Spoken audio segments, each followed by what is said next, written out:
here together on time on one invitation of Padma Bhushan Professor J.B. Joshi's side, and we are very happy to see you all here. Today we have a program about a book launch, and some other eminent speakers would come, and subsequently there are some other activities which are some good surprises as the day proceeds. I am sure you had a tea and a networking to some extent, because we strongly believe that network is a net worth. So this was an opportunity to mingle with each other and meet each other, understand each other, and a lot of other dignitaries and guests are about to come.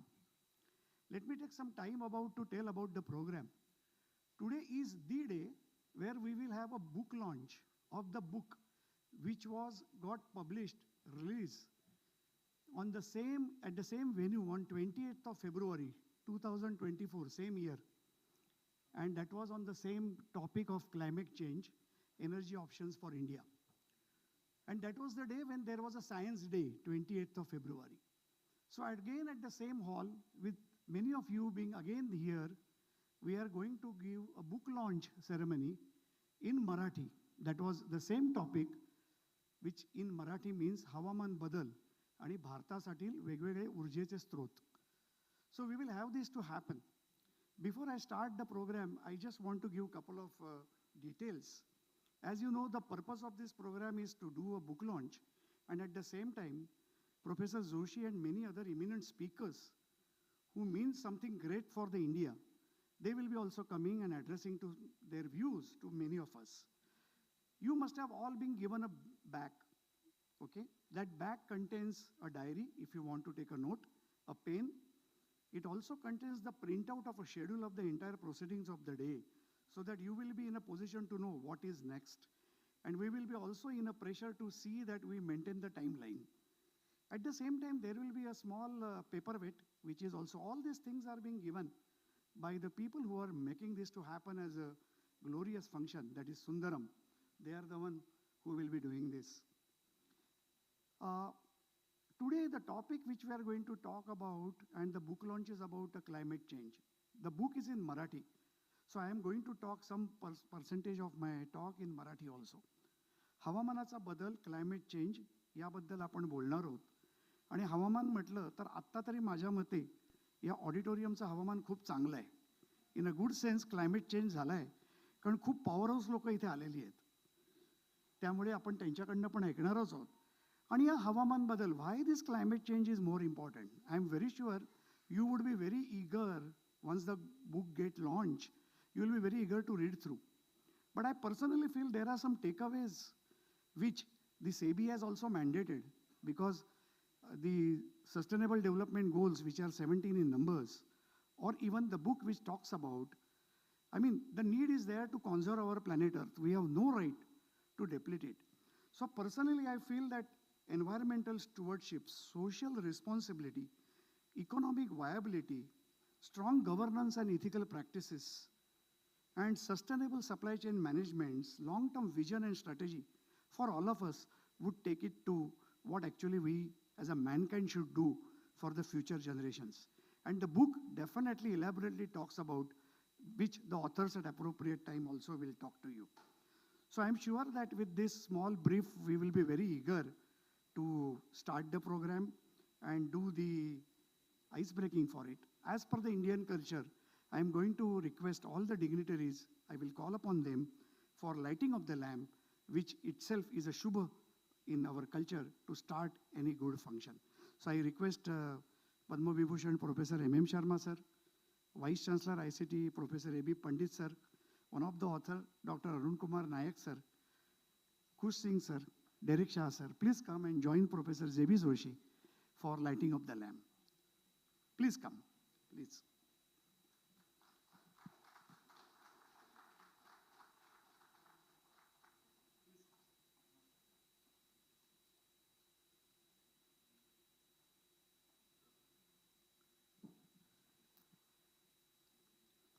You may notice the topic is on climate change and we just talking about sustainability. So there is no flame. Everything will be through in LED.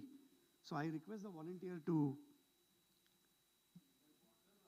Yes, it's a water. If you keep that LED on it, it will technology again, sustainable.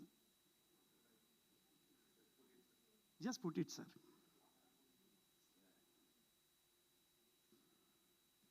Can we give a round of applause for the beginning of the program?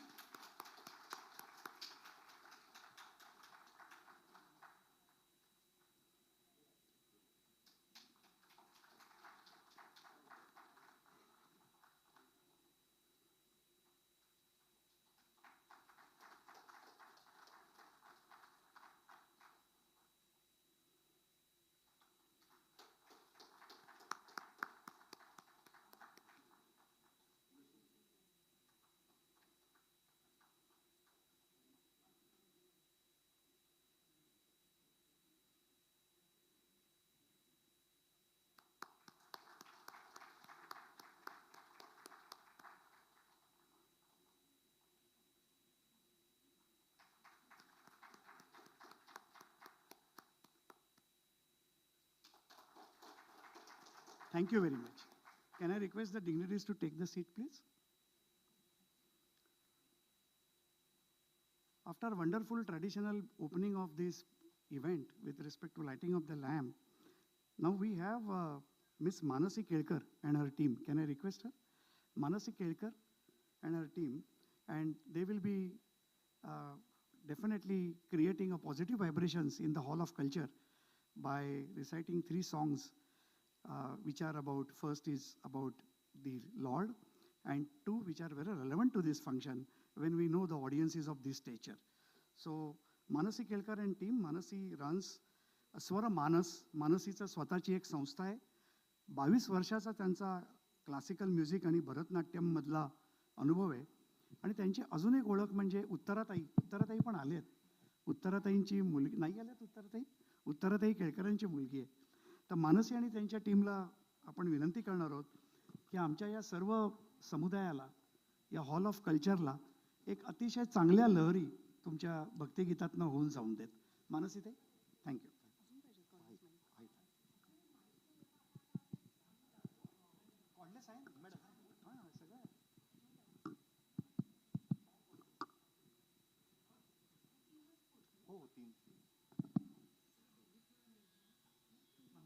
Thank you so much.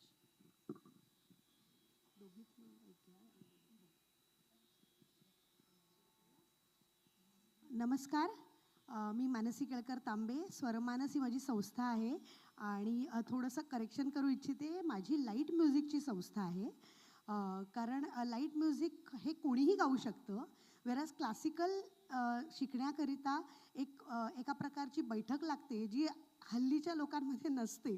तर त्याच्यामुळे माझी आई उत्तरा केळकर असल्यामुळे खूप लोकांनी माझी comparison केली त्यांच्याबरोबर. तर मी माझ्या आईला म्हटलं की तू येणाऱ्यांना शिकव, मी न येणाऱ्यांना शिकवीन. सो गाणं ज्यांना येत नाही त्यांना मी शिकवते आणि नॉन सिंगर्स जे लोक येतात माझ्याकडे ते नक्की चांगले परफॉर्मर होतात. तर असं गेले 22 वर्ष आम्ही करतो आहे. आणि आता आम्ही जी सुरुवात करतो आहे ती आहे गणेश स्तवनानी, आणि आता तुम्ही ऐकालच. Thank you so much. सॅम्स डिजिटलने आम्हाला आणि सुंदरम पब्लिकेशनने आम्हाला इकडे बोलवलं, त्याबद्दल खूप खूप धन्यवाद. तर चालू करूया. एक मिनिट.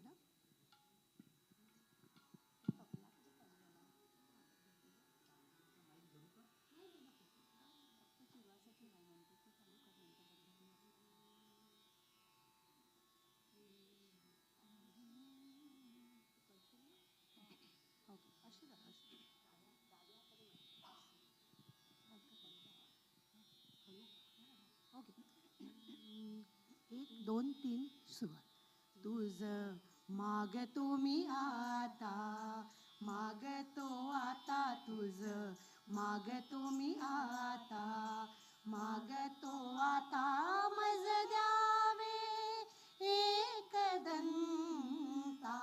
तुझं मागतो मी आता, मागतो मी आता,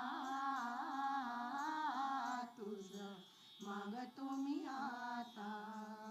तुझी ठाई माझी भक्ती, तुझी ठाई माझी भक्ती, विरुठावी गणपती. तुझे ठाई ज्याची प्रीती, त्याची त्याची घडावी संगती, संगती त्याची घडावी संगती. तुझ मागतो मी आता, मागतो आता तुझ मागतो मी आता. ब्रह्मा विष्णू आणि महेश्वर सामोरी बसले, मला हे दत्त गुरु दिसले, मला हे दत्त गुरु दिसले. माय उभी ही गाय होनी, पुढे वासरू पाहे वळुनी. माय उभी ही गाय होनी, पुढे वासरू मागे वळुनी. कृतज्ञतेचे श्वान बिचारे पायावर झुकले, मला हे दत्त गुरु दिसले, मला हे दत्त गुरु दिसले. हीच अमुची प्रार्थना, हेच अमुचे मागणे, हीच अमुची प्रार्थना, हेच अमुचे मागणे. माणसाने माणसाशी माणसा सम वागणे, हीच अमुची प्रार्थना. दीवारे ऊंची है गलिया है तंग, लंबी डगर है पर हिम्मत है संग. पाओ पे छाले है सासे बुलंद, लड़ने चली हूँ आजादी की जंग. बेखौफ आजाद है जीना मुझे, बेखौफ आजाद है रहना मुझे, बेखौफ आजाद है जीना मुझे, बेखौफ आजाद है रहना मुझे. रीति की जंजीरें खा गई जंग, न्याय के मंदिर भी हो गए भंग. जमाना चले ना चले मेरे संग, बोलूंगी हल्ला आवाज दबंग. बेखौफ आजाद है कहना मुझे, बेखौफ आजाद है रहना मुझे, बेखौफ आजाद है कहना मुझे, बेखौफ आजाद है रहना मुझे. मिले सुर मेरा तुम्हारा, तो सुर बने हमारा. मिले सुर मेरा तुम्हारा, तो सुर बने हमारा. माझ्या तुमच्या जुळता तारा, मधुर सुरांच्या बरसती धारा. सुर की नदिया हर दिशा से बहके सागर में मिले, बादलों का रूप लेकर बरसे हल्के हल्के.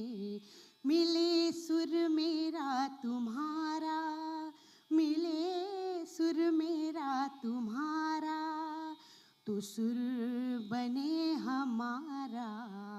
मिले सुर मेरा तुम्हारा, तो सुर बने हमारा. मिले सुर मेरा तुम्हारा, तो सुर बने हमारा, तो सुर बने हमारा.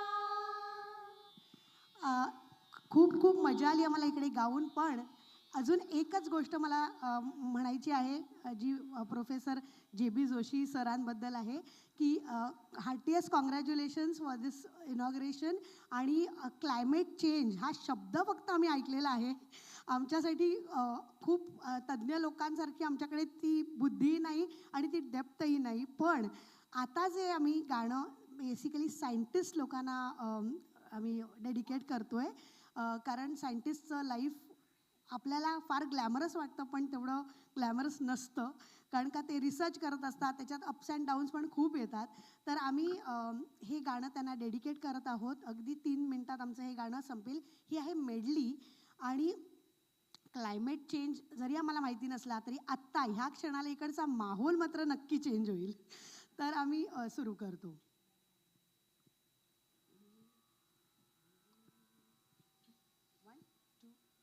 जिंदगी की यही रीत है, हार के बाद ही जीत है. जिंदगी की यही रीत है, हार के बाद ही जीत है. थोड़े आंसू है, थोड़ी हंसी, आज गम है तो कल है खुशी. जिंदगी की यही रीत है, हार के बाद ही जीत है. जिंदगी की यही रीत है, हार के बाद ही जीत है. हंसते गाते जहाँ से गुजर, दुनिया की तू परवाह न कर. हंसते गाते जहाँ से गुजर, दुनिया की तू परवाह न कर. मुस्कुराते हुए दिन बिताना, यहाँ कल क्या हो किसने जाना. जिंदगी एक सफर है सुहाना, यहाँ कल क्या हो किसने जाना. है जिंदगी गले लगा ले, गले लगा ले. है जिंदगी गले लगा ले, गले लगा ले. हमने भी तेरे हर एक गम को गले से लगाया है ना. है जिंदगी गले लगा ले, गले लगा ले. है जिंदगी नई नई नई ये बातें हैं पुरानी. हो कैसी पहेली है ये, कैसी पहेली जिंदगानी. हो थामा हारों का इसको किसने, हाँ ये तो बहता पानी. हो कैसी पहेली है ये, कैसी पहेली जिंदगानी. ला ला ला ला ला ला ला ला. Zoo zoo zoo zoo zoo zoo zoo zoo zoo. आँखों में गर सपना नया, आंसू तेरा एक मोती है बना. जिंदगी मिलके बिताएंगे, हाले दिल गा के सुनाएंगे. हम तो सात रंग है ये जहां रंगी बनाएंगे. हे जिंदगी मिलके बिताएंगे, हे हाले दिल गा के सुनाएंगे. हम तो सात रंग है ये जहां रंगी बनाएंगे. दुआ दुआ दुआ दुआ दुआ दुआ. Thank you very much. खूपच छान मानसीताई. जरा 2 मिनिटं सर्वांनी इथेच थांबा. थँक्यू. तुम्ही खरंच एक प्रकारचा सांगतिक प्रयोगच केलाय शास्त्रज्ञांपुढे आणि तो अतिशय सुरेल झालाय. आम्ही जसं रसायनामधलं संयुग बनवतो तसं तुम्ही वेगवेगळ्या मराठी हिंदी गाण्यांचा संयुग केलं. पण एक तुम्हाला मजेची गोष्ट सांगतो अभिमानाची, की तुम्ही पहिलं गाणं म्हटलं माझ्यासमोर ब्रह्मा विष्णू महेश. आपल्याला आणि सगळं प्रेक्षकांना कल्पना असेल आज खऱ्या अर्थाने आपल्यासमोर ब्रह्मा विष्णू महेश आहेत. पद्मविभूषण प्रोफेसर M शर्मा आपल्यात उपस्थित आहेत. पद्मविभूषण डॉक्टर अनिल काकोडकर सर आमच्यासाठी आहेत इथे उपस्थित. आणि पद्मभूषण प्राध्यापक जेबी जोशी सर आहेत. आणि आपल्यासमोर काय हवं आहे. त्यामुळे तुमचं गाणं खरंच समर्पक होतं आणि खूप चांगल्या पद्धतीने क्लायमेट चेंज तुम्ही केलात. What I just said for those who can understand is that in the mythology there are 3 gods which represent everything about the wisdom and all. So I was just telling that we have the eminent guest in form of our Mahaguru Professor M Sharma, Kakodkar sir and J.B. Joshi sir. And the song was referring about a bhajan which is in a traditional way to worship about these three gods. And I also complimented them with respect to the experiments which they did in virtues of amalgamating different stanzas of some songs, which are very, very relevant to this graceful occasion. And really hats off to them. Can we have a round of applause for them? Thank you so much. Can I request co-founder of Sundaram Digital Publishing House, Ms. Sheetal Bhagwe, to felicitate them? Thank you. Thank you so much. Thank you.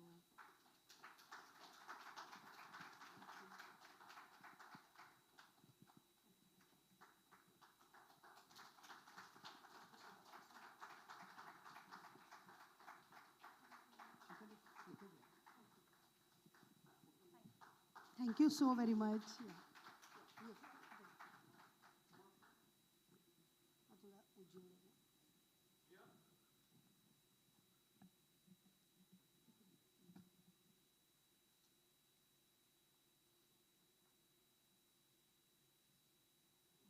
Thank you. Thank you so much. Thank you so much, JB sir. Thank you.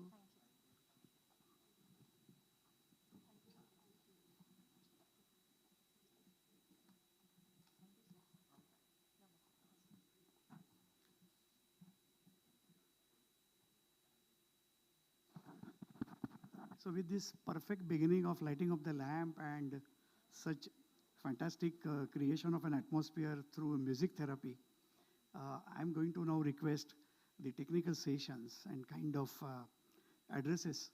And the first most obviously is by my guru, Padma Bhushan Professor J.B. Joshi. Professor J.B. Joshi is Chancellor of then UDCT, now known as Institute of Chemical Technology. And Professor J.B. Joshi is also President of Marathi Vigyan Parishad. As I always feel that I will not take more time to introduce these three eminent people and many others who will be there, but the name itself is for their introduction. Can I request J.B. Joshi sir to address the gathering and give the welcome address, please?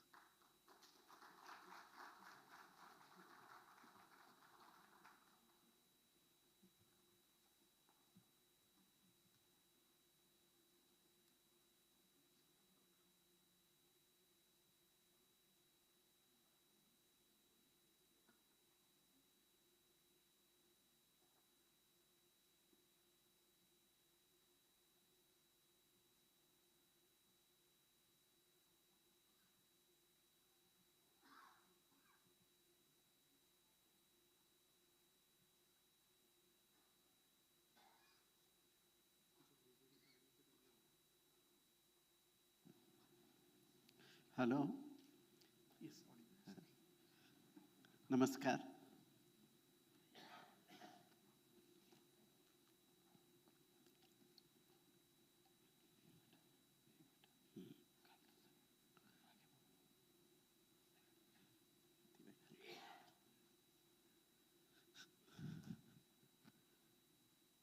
On 28th of February of this year, we released English version of the book, Climate Change, Clean Energy Transitions, and Energy Options. All our common population of the country and throughout the world, they need the version in their own mother tongue. Therefore, it was thought desirable to do a Marathi translation of the English book. Unfortunately, we got the right and eminent person, Professor Mrs. Subhaga Karlekar, and she has done a wonderful job. So, as an introduction to the subject of today's function, I'm going to tell you a little bit about an overview about the book, what is there inside the book. The book contains large number of tables, large number of graphs, and quantitative information for different countries in the world, particularly in India, and it will eventually result into a last chapter, what are the research opportunities for the institutes like us. And those research opportunities I will be telling towards the end of the function. So just now, only the introduction and the outline of the book. Next slide.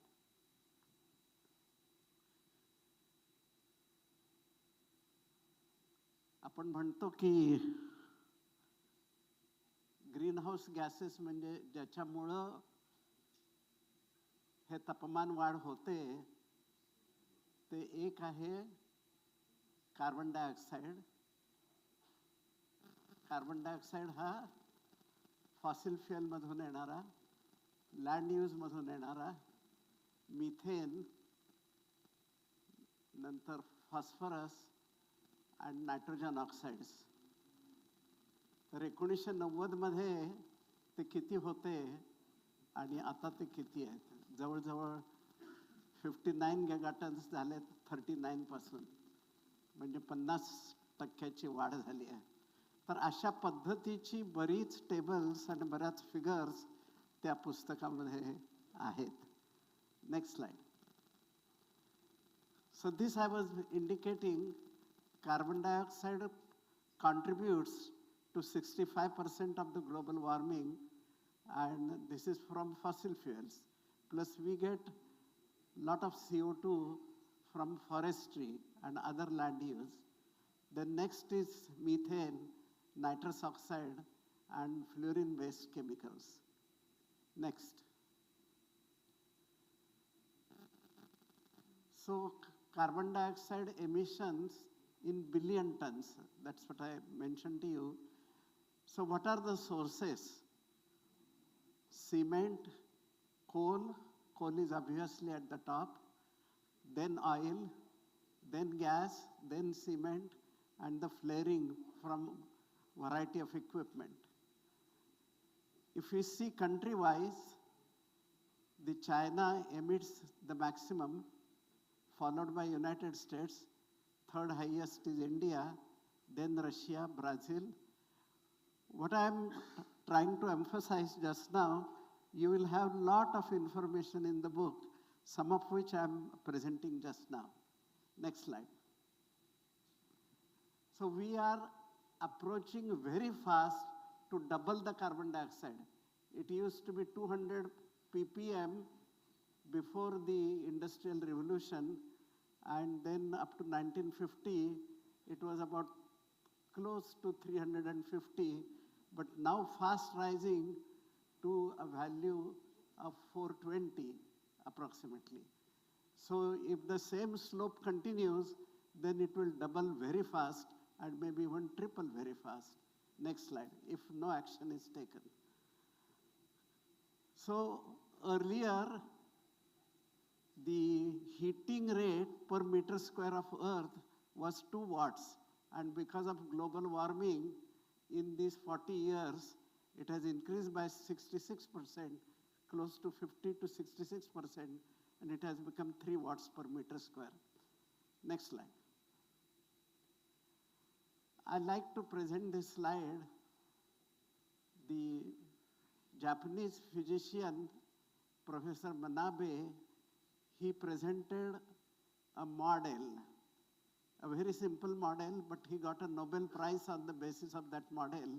The model says that the temperature at the surface of the Earth fell by 2.2 degrees when the level of CO2 was halved.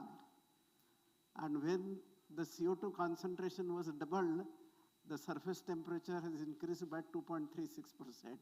Now, such a precise correlation between the temperature and CO2 concentration has been very useful for common man as well as researchers. Next slide. So here is some additional information that is of 2017 carbon dioxide emission from electricity.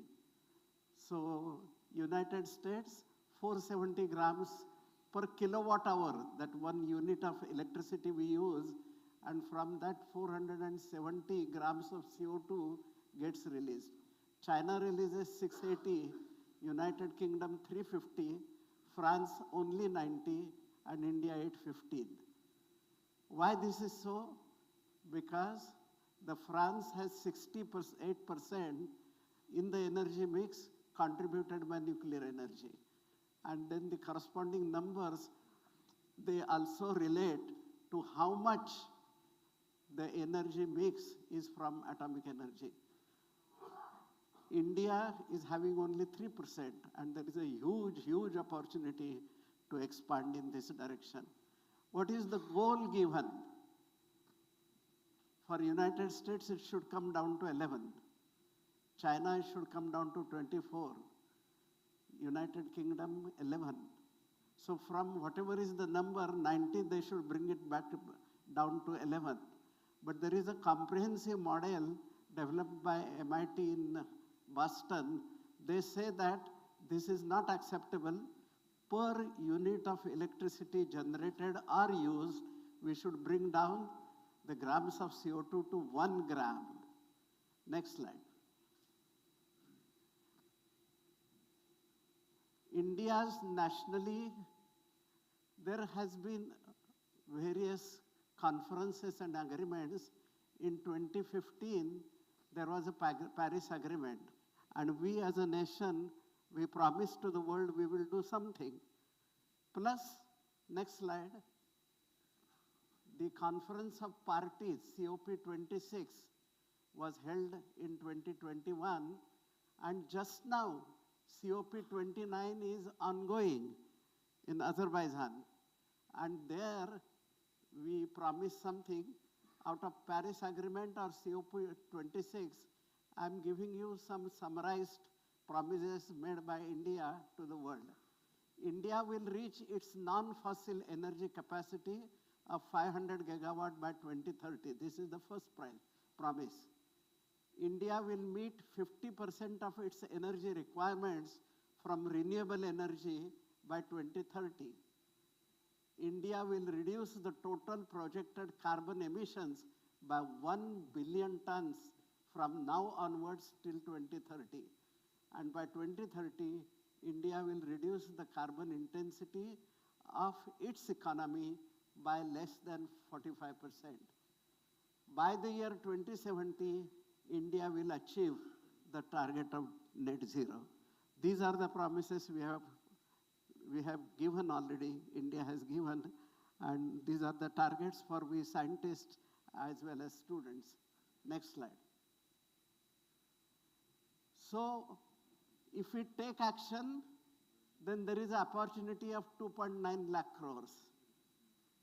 If you don't take this opportunity, there will be a loss of 7.14 lakh crores to the nation. Plus, there is a possibility of developing business to curb the climate change, and there is an opportunity for Indian suppliers, and we are expected to get 22 lakh crores from that business. But that business will be lost if you don't grab the opportunity of research, fabrication, and installation of equipment. Next slide. So, out of the non-conventional energy, solar in all the forms is expected to give 2,000 terawatt hours per year. If all implemented wind, then it will give 978. If entire hydro is implemented, it will get 788. And if bio is implemented, it will give just 60. So entire non-conventional part, if added together, it is 3826. But if you want non-conventional and one does not produce much of carbon dioxide, then 6,000 terawatt hours, this must come from atomic energy. You compare these numbers, entire solar activity together, 3 times from that must come from the atomic power plants. And lot of research is required. I'll come back again after maybe 90 minutes and tell you about what are the research opportunities in all these directions. Next slide. So, India uses X kilowatt hours per day or per year. This is the information. Why this is given? the quality of life depends upon how much energy you use. So this is the quality and 1x. UK uses 4x, China 4x, France 5x, Russia, Norway 13x, and Iceland 22x.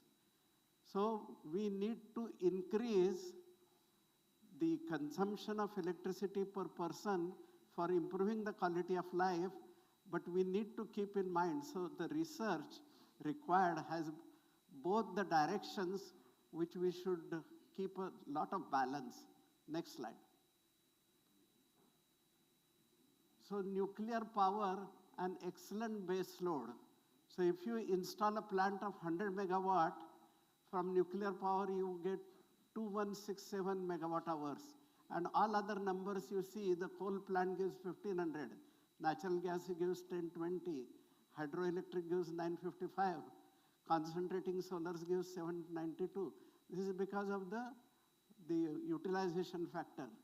Wind gives only 480 to 960, and solar PV gives the importance and utility and attractiveness of nuclear energy for the future. Next slide. So this is a glimpse of whatever is there in the book. You will get lot of information, and I take this opportunity to thank Sundaram Group as well as Dr. Mrs. Subhaga Karlikar for the transition. I, of course, thank my co-authors, and I again thank my two gurus who are sitting here and blessing the function of inauguration. Thank you so much.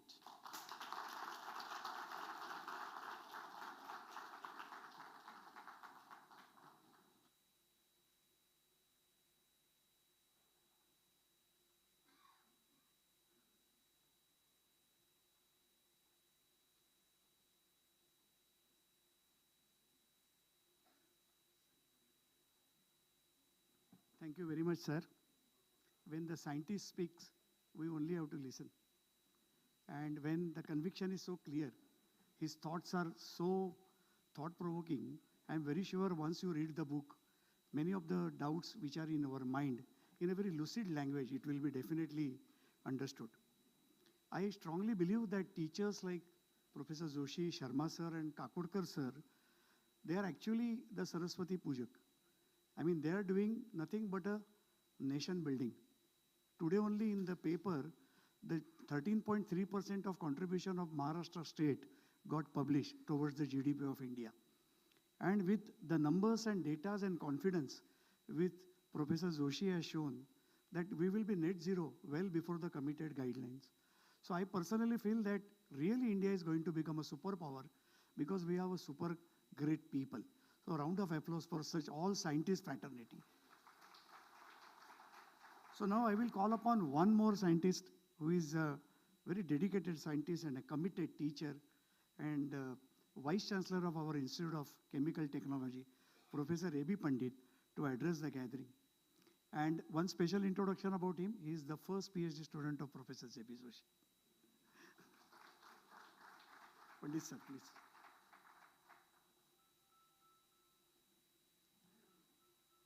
I am making a very small, brief introduction about everyone because we have to give more time towards their addresses. Please.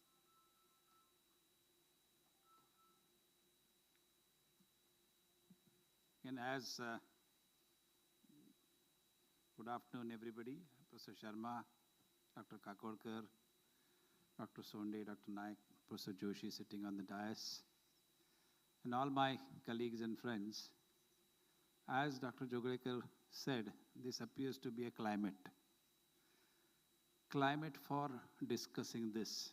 Only yesterday I was in Delhi attending the 27th Energy Transition Meet, where again the basic focus was how decarbonization can be taken place, especially in the refinery sector. And all the points which Professor Joshi talked about, indeed, have been discussed or were discussed. So as an academic, unfortunately, in this in that particular delegation of approximately 1,200 participants in that energy conference, it is not necessary for only you to publish, it is necessary for you to see that whatever you have published is implemented and the society benefits from the same. So, what is the usable quantum of energy which is available to you? So, the quality of energy has to be integrated with the quantity of energy, or the quantity of energy has to be corrected for the usable part of energy or the quality of energy. I always give this particular example in terms of total calorific intake of a human being is typically in the range of about 1800 to 2100 kilocalories. Now, it is not sufficient for you only to eat that many number of chocolates which will give you 2100 kilocalories, but you have to balance it out in terms of other minerals, so on and so forth. Similarly, the quality of eating 2 bananas is not the same as eating 2 Cadburies, even though calorifically they are exactly the same. So when we are talking about energy mix and when we talk about climate change, it is important for us to have this particular balance. The quality of energy which needs to be used should be appropriate for the type of transformation which you are carrying out in your anthropological scene. When you use an electric geyser, say for example, in terms of electricity conversion, more than 95-97% of the electricity used gets converted into hot water. But while using that particular electricity, you have got that electricity with only about 40% of efficiency using fossil fuel. So if you are going to use fossil fuel, produce 40% of the energy and use 95% of that, your overall efficiency becomes much less. So what is the option available? If only heating is going to be required, then obviously must heat with an appropriate quality. I think last Sunday I was given an opportunity to present science in cooking with the help of Marathi Vidyan Parishad. And I did one episode. By the way, this is an advertisement. Next episode you can also watch next Sunday. And again, this is going to be repeated. The last episode is going to be repeated on 16th in the evening time on DD Sahyadri. The point which I'm trying to make out here is similar to the usage of water for the quality of water which is required. It is time has come for use the energy with the quality of energy which is required for that transformation. The second law of thermodynamics tells us that the disorder in the system has to increase. How can we increase the disorder in the system? By making more and more products. When you say we are making products, GDP is increasing. Not that it shouldn't increase. But when it is increasing, we are bringing disordered material into an ordered product. And Earth essentially being an adiabatic system in terms of mass exchange is concerned, that means there is nothing coming to Earth. Everything is there and we have to sustain and survive with that. Everything is going to get recycled. The only input which is available to us is the solar energy. So the time has gone. So I learned something yesterday as well. Since past 1,000 years, 14 energy transitions have taken place. That means from fish oil to crude oil, and every time it has been associated with the ease of operation and convenience. Now there is a time, it has come, it is necessary for us, whatever resources which you use, whatever energy which you use needs to be estimated in the manner of sun equivalent incident energy. When the amount of energy falling on the earth is X, the actual usable energy available to us is X into 10 to the power minus 5. So 5 orders of magnitude reduction takes place in the usable form of the energy. Coming back to the second law of thermodynamics, if the disorder is being brought into order by more products and the system is adiabatic, the disorder has to increase somewhere. And this increased disorder, we see it in the form of a climate change. The unpredictable rains, the floods in some cases, droughts in other cases, changing weather patterns, all this is attributed or can be attributed from the first principles of thermodynamics, that this is because of the disorder in the climate, disorder in the atmosphere is changing. What this book particularly tells you is it quantifies all the necessary information, and this information then one can use, or one can actually, data is extremely useful for you to propose and put up any possible theory, any specific model. One of my students, along with one of the professors with whom I collaborate, did a work, similar work. He looked into 5 decades of India's energy transitions in various sectors. In, let's say, agricultural sector, in domestic sector, in industrial sector, transportation sector, construction sector.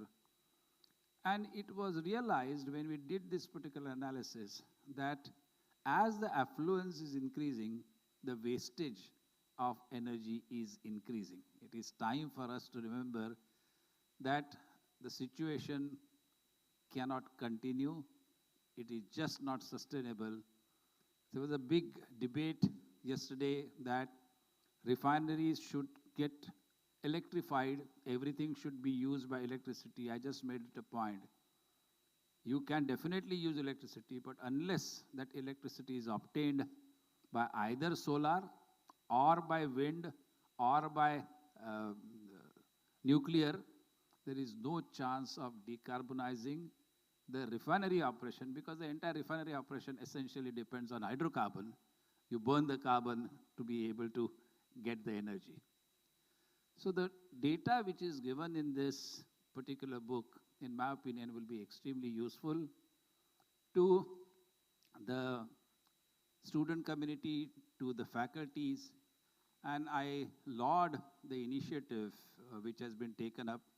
This is in line with the National Education Policy 2020 to have the education material, especially in engineering and technology, available in the regional languages, because mother tongue is the best tongue in which one can learn, one can understand, one can think.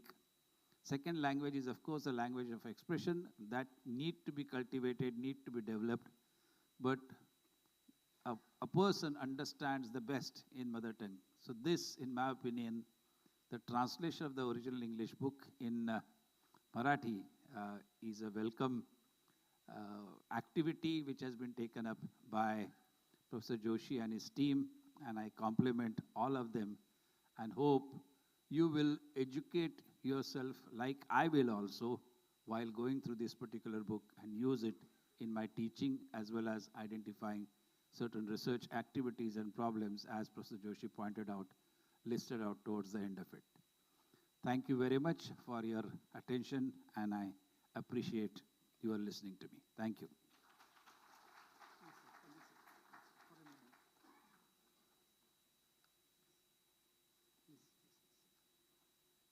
I would request Professor Joshi to present a fruit basket as a token of appreciation to Professor Pandit.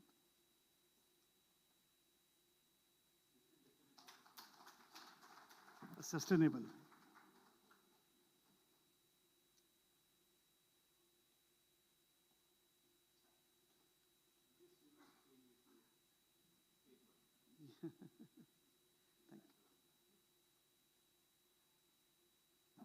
Thank you, Professor Pandit, for your insights, inputs.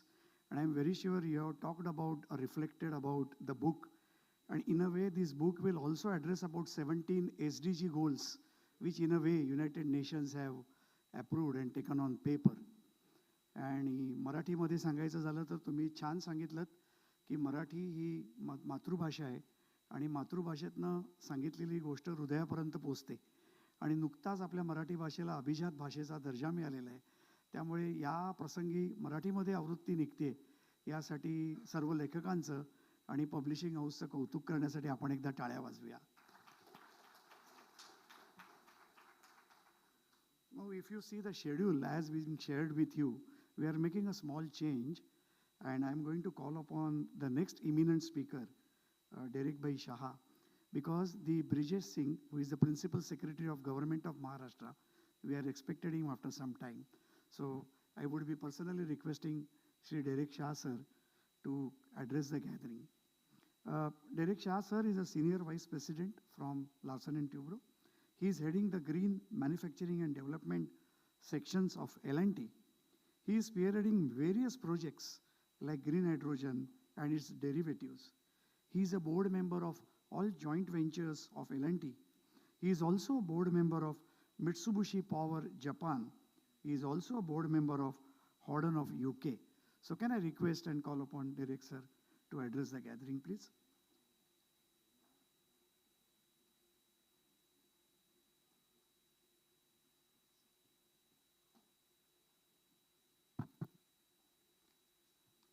Thank you, Professor. It's an honor for me to be amongst such illustrious gathering. Professor Katkurkar, Professor Sharma, Professor Joshi, Dr. Nayak. And while I have the privilege to speak on a subject which is very close to my heart and obviously close to Larsen & Toubro's line of business, but I feel that more than what I will possibly convey, I have lot of things to learn from you. In fact, when your initial opening came up, many things that you spoke about in terms of the carbon emissions, carbon footprint, the consumption, and the various modes of power, I think was possibly in my mind, but rather than repeat many of the points which have already been spoken about, I'll use the next maybe 5 to 6 minutes to only speak something related to this particular subject, which is on the climate change energy options, and something else related to the cleaner energy that we are pursuing, and maybe try to convey what from L&T what we are trying to do. So first of all, yes, there was those graphs that you showed about the carbon footprint. One is very obvious that the climate change is obviously going to be very much impacted because of the rise in temperature. Possibly the industry, the world is conscious about it, and there are various energy sources being sought to alternate and replicate or remove or find alternatives to fossil fuels. But it's also a fact that there will be a time, which you mentioned times about 2050, 2070, during this time of decarbonization, multiple energy sources will have to coexist. So to that extent, we are conscious. And we believe that we need to possibly look at all sources of energy, fossil fuels for the time being, look at renewable energies, and obviously nuclear and the future forms of energy. By the time we actually convert to renewable energy completely in the future. One area which possibly is very close to what we are doing, because L&T as such is quite synonymous with the manner in which energy has been looked at as a business line for decades. So if at one point of time it was fossil fuels, so L&T was looking at fossil fuels in a big way. Obviously we were doing into manufacturing, setting up coal-based power plants, looking at gas-based power plants and multiple others. As the fossil fuels have reduced, we are now looking at other sources of energy and also looking at how we can kind of look at businesses coming out of this area. And obviously renewable energy is a very large part of it. So when we look at renewable energy in totality, we are looking at solar, we are looking at wind, and now we are very conscious of what green hydrogen is going to play a role in the decarbonization. And possibly I'll try to speak in the next 2, 3, 4 minutes why we believe that green hydrogen could actually be a vector, major vector in how we can look at decarbonizing all our industries. I also very briefly heard about refineries, about decarbonization of refineries. And while renewable energy in refineries was being talked about, my previous speaker spoke about it, but a large part of the carbon emissions of refineries is due to use of gray hydrogen which is used as a part of refining process. And if you look at the green hydrogen mission which our Honorable Prime Minister has announced, that 5 million tons of green hydrogen, the oil marketing companies, especially the IOCLs and BPCLs and HPCLs, are going to use a large part of green hydrogen to replace the gray hydrogen that they want to do and possibly help in a big way to decarbonize the industry and also look at decarbonizing the rest of the sector itself. Naturally, there are other sectors, fertilizers follow. Fertilizers are also using gray ammonia, which could be actually replaced with green ammonia.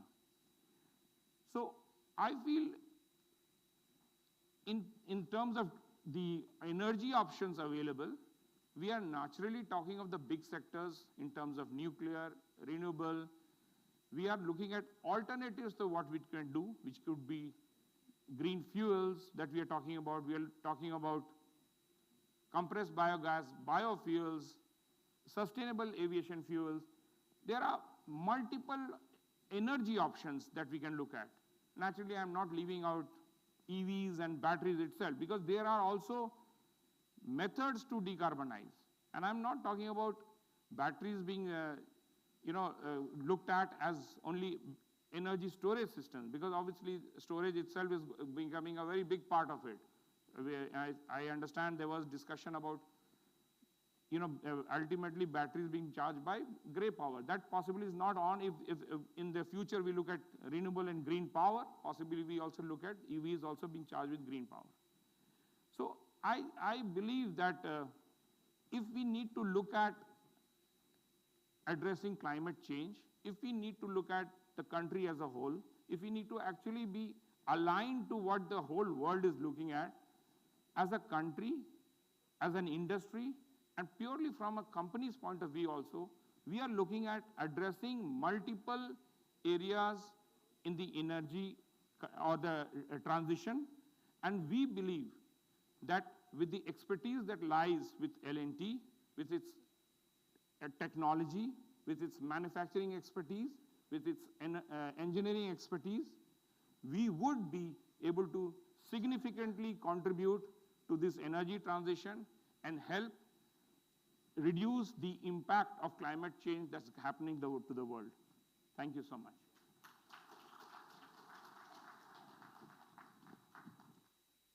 Sir, please. Can I request you to be on the dais, please? I request Professor Joshi to present the fruit basket as a token of appreciation to Derek Shah, sir, please. Thanks. Thanks. Thank you. Thanks. Thank you,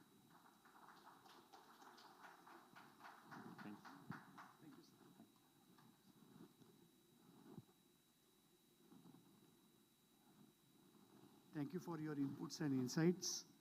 And as an authority, you talked about the green hydrogen and your experiences, which is on-hand experiences we dearly appreciate. The next speaker which we're going to listen is Sri Khush Singh Ji. Can I request Khush Singh Ji here, please? He is a powerful speaker because the introduction itself talks about. He is Sector Head of Power section of CESC Limited, Sanjeev Goenka Group. He was earlier Managing Director and CEO of SR Power, and before that he had a long stint of around 20 years in NTPC. Khush Singh, please. Thank you very much. Respected Dr. Sharma, respected Dr. Kakodkar, respected Dr. Joshi, Dr. Pandit, eminent gathering here, ladies and gentlemen, it's my proud privilege to be here, to have got an opportunity to speak at this occasion. A lot has been talked by speakers till now, a lot of graphs shared, data shared. So I represent a private company which wants to do big in the field of green power, green transition, and looking for an opportunity to be a part of every proud Indian in 2047 when we hoist the national flag as a developed nation. It's everybody's dream. It's my dream as well, if I'm alive till that time. So, how do we do it? And what role would, and after analyzing and reviewing all the available technologies, some which we've already implemented in a big way, we've made a good progress in that, transitioning from fossil fuel to solar, to wind, to battery storage, to pump storage. Somewhere down the line, we are still far away from coming at a situation where we are at an optimized cost of round-the-clock renewable energy, which is the root of, or the nucleus of green to be actually called, labeled, declared as green, as the world recognizes. How do we do it? Now, we've seen solar, the way the CUFs vary across the year. Wind, the way the potential has varied for the last 2 years. All balance sheets and financial models have gone haywire, especially from private perspective. They literally put us to jitters when we see the variations and the assumptions we've taken into account basing our financial model for. Battery is still a long way to go as far as cost optimization is concerned. Pump storage, very geographically dependent. And all put together within the premises on constraints of our national grid, still round-the-clock power is somewhere around 6.5, 7.5 rupees a kilowatt hour to be on the realistic platform. If we were to be a developed nation, we have to increase our exports, reduce our imports, and just zero down on all the subsidies which the government gives on different accounts. Till today, as we speak here, we are importers of energy. There has to be a time when we become exporters of energy. And that will only be in the form of green energy molecules. Excuse me. As a private entity, we've done research on all the different forms. We have a 10 gigawatt renewable plan. We're setting up wind power stations, solar power stations. We have a plan of 5 gigawatt till 2030.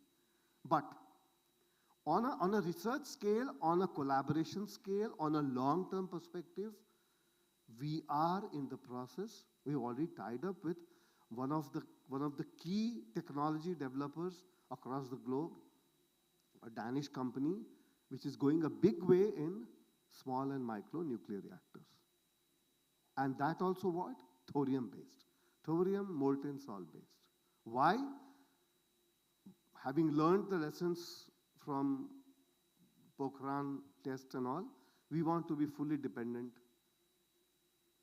by ourselves. We have a huge reserve of thorium. We don't want to be dependent on fuel on any account, on anyone. And this company, this technology provider with whom we are collaborating, they are ready to set up a manufacturing entity in India to manufacture their designs, SMRs. They want to retain the IP rights. That's well and good. And just to brief the house, the level of detailed designing we have done till now and the predictions of power which is coming from the design, a 30 megawatt electric, 30 megawatt E SMR, thorium salt based, moderated by heavy water, would come in a 40 feet container.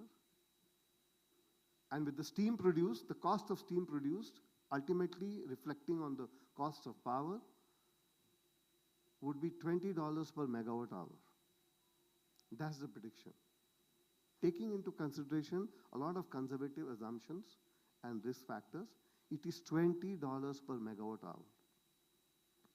If you calculate it down to rupees, it will be hardly 1 rupee 70 paisa per kilowatt hour for round-the-clock green power, which will eventually lead to the cost of hydrogen below $1 a kg, cost of green hydrogen. This state, when we attain, trust me, ladies and gentlemen, this country will go to another orbit, and in the course of time, in the next 20-25 years, we would be the largest exporters of energy in the world in the form of green molecules, either it is green methanol, green ammonia, SAF, HVO, whatever you call. Even we could produce downstream chemicals, methylamine, acetic acid, dimethyl ether, anything. Everything that we import today, and the government gives subsidy in the form of food security, all that would go off. We would be exporters of these chemicals and take India to a different orbit altogether. As a business house, we want to enter into this business of green hydrogen with this target. An SMR, thorium-based, from the Danish company, manufactured in India, licensed, coupled with a solid oxide electrolyzer, because this SMR will produce steam at about 700 to 800 degrees centigrade, which will be using in an SOEC to produce green hydrogen. Because the SOEC consumes 35 kilowatt hour of electricity per kg of hydrogen as compared to 55 to 58 kilowatt hour per kg for an alkaline or a PEM electrolyzer. This combination of SMR and SOEC is the future of this country when it comes to production of green hydrogen, to be taken up by different private entrepreneurial bodies combined together in a big way to promote the nation towards its cause. This is what we are targeting to do. The help we need from the government, I want to take the opportunity to demand to the government from this platform the Atomic Energy Act amendment, the Civil Liability Act amendment, the permission for a private entrepreneur to manufacture nuclear equipment, to develop and set up nuclear power plant, and an permission for FDI to come into India in the nuclear power field. These are the 4 or 5 basic amendments we require in the existing policies, which will help the private entities to come into this nuclear SMR field. To tell you honestly, as a business entity, I don't see much potential within myself to set up a 10,000 megawatt or 15,000 megawatt big size nuclear power plant in collaboration with NPCIL or NTPC or big PSUs. We invest, has a huge gestation period, huge amount of funding involved. But in line with the future which we have drawn in the field of green transition, we are very much aggressive towards setting up our own SMR-based green hydrogen entity, manufacture the SMRs here, and we need all the government support which I talked about just a few minutes ago.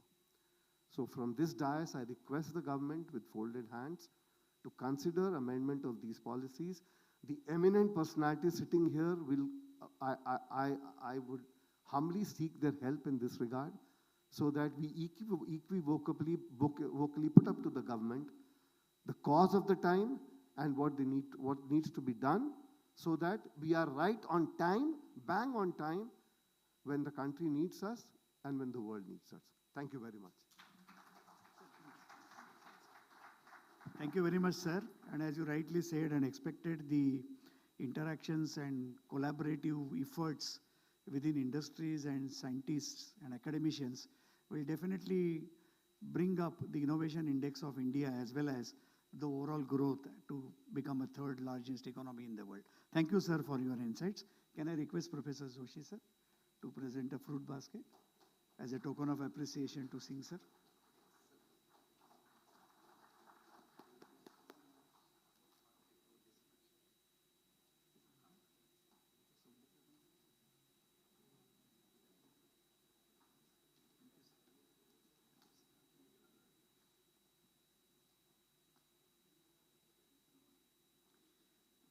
Thank you once again.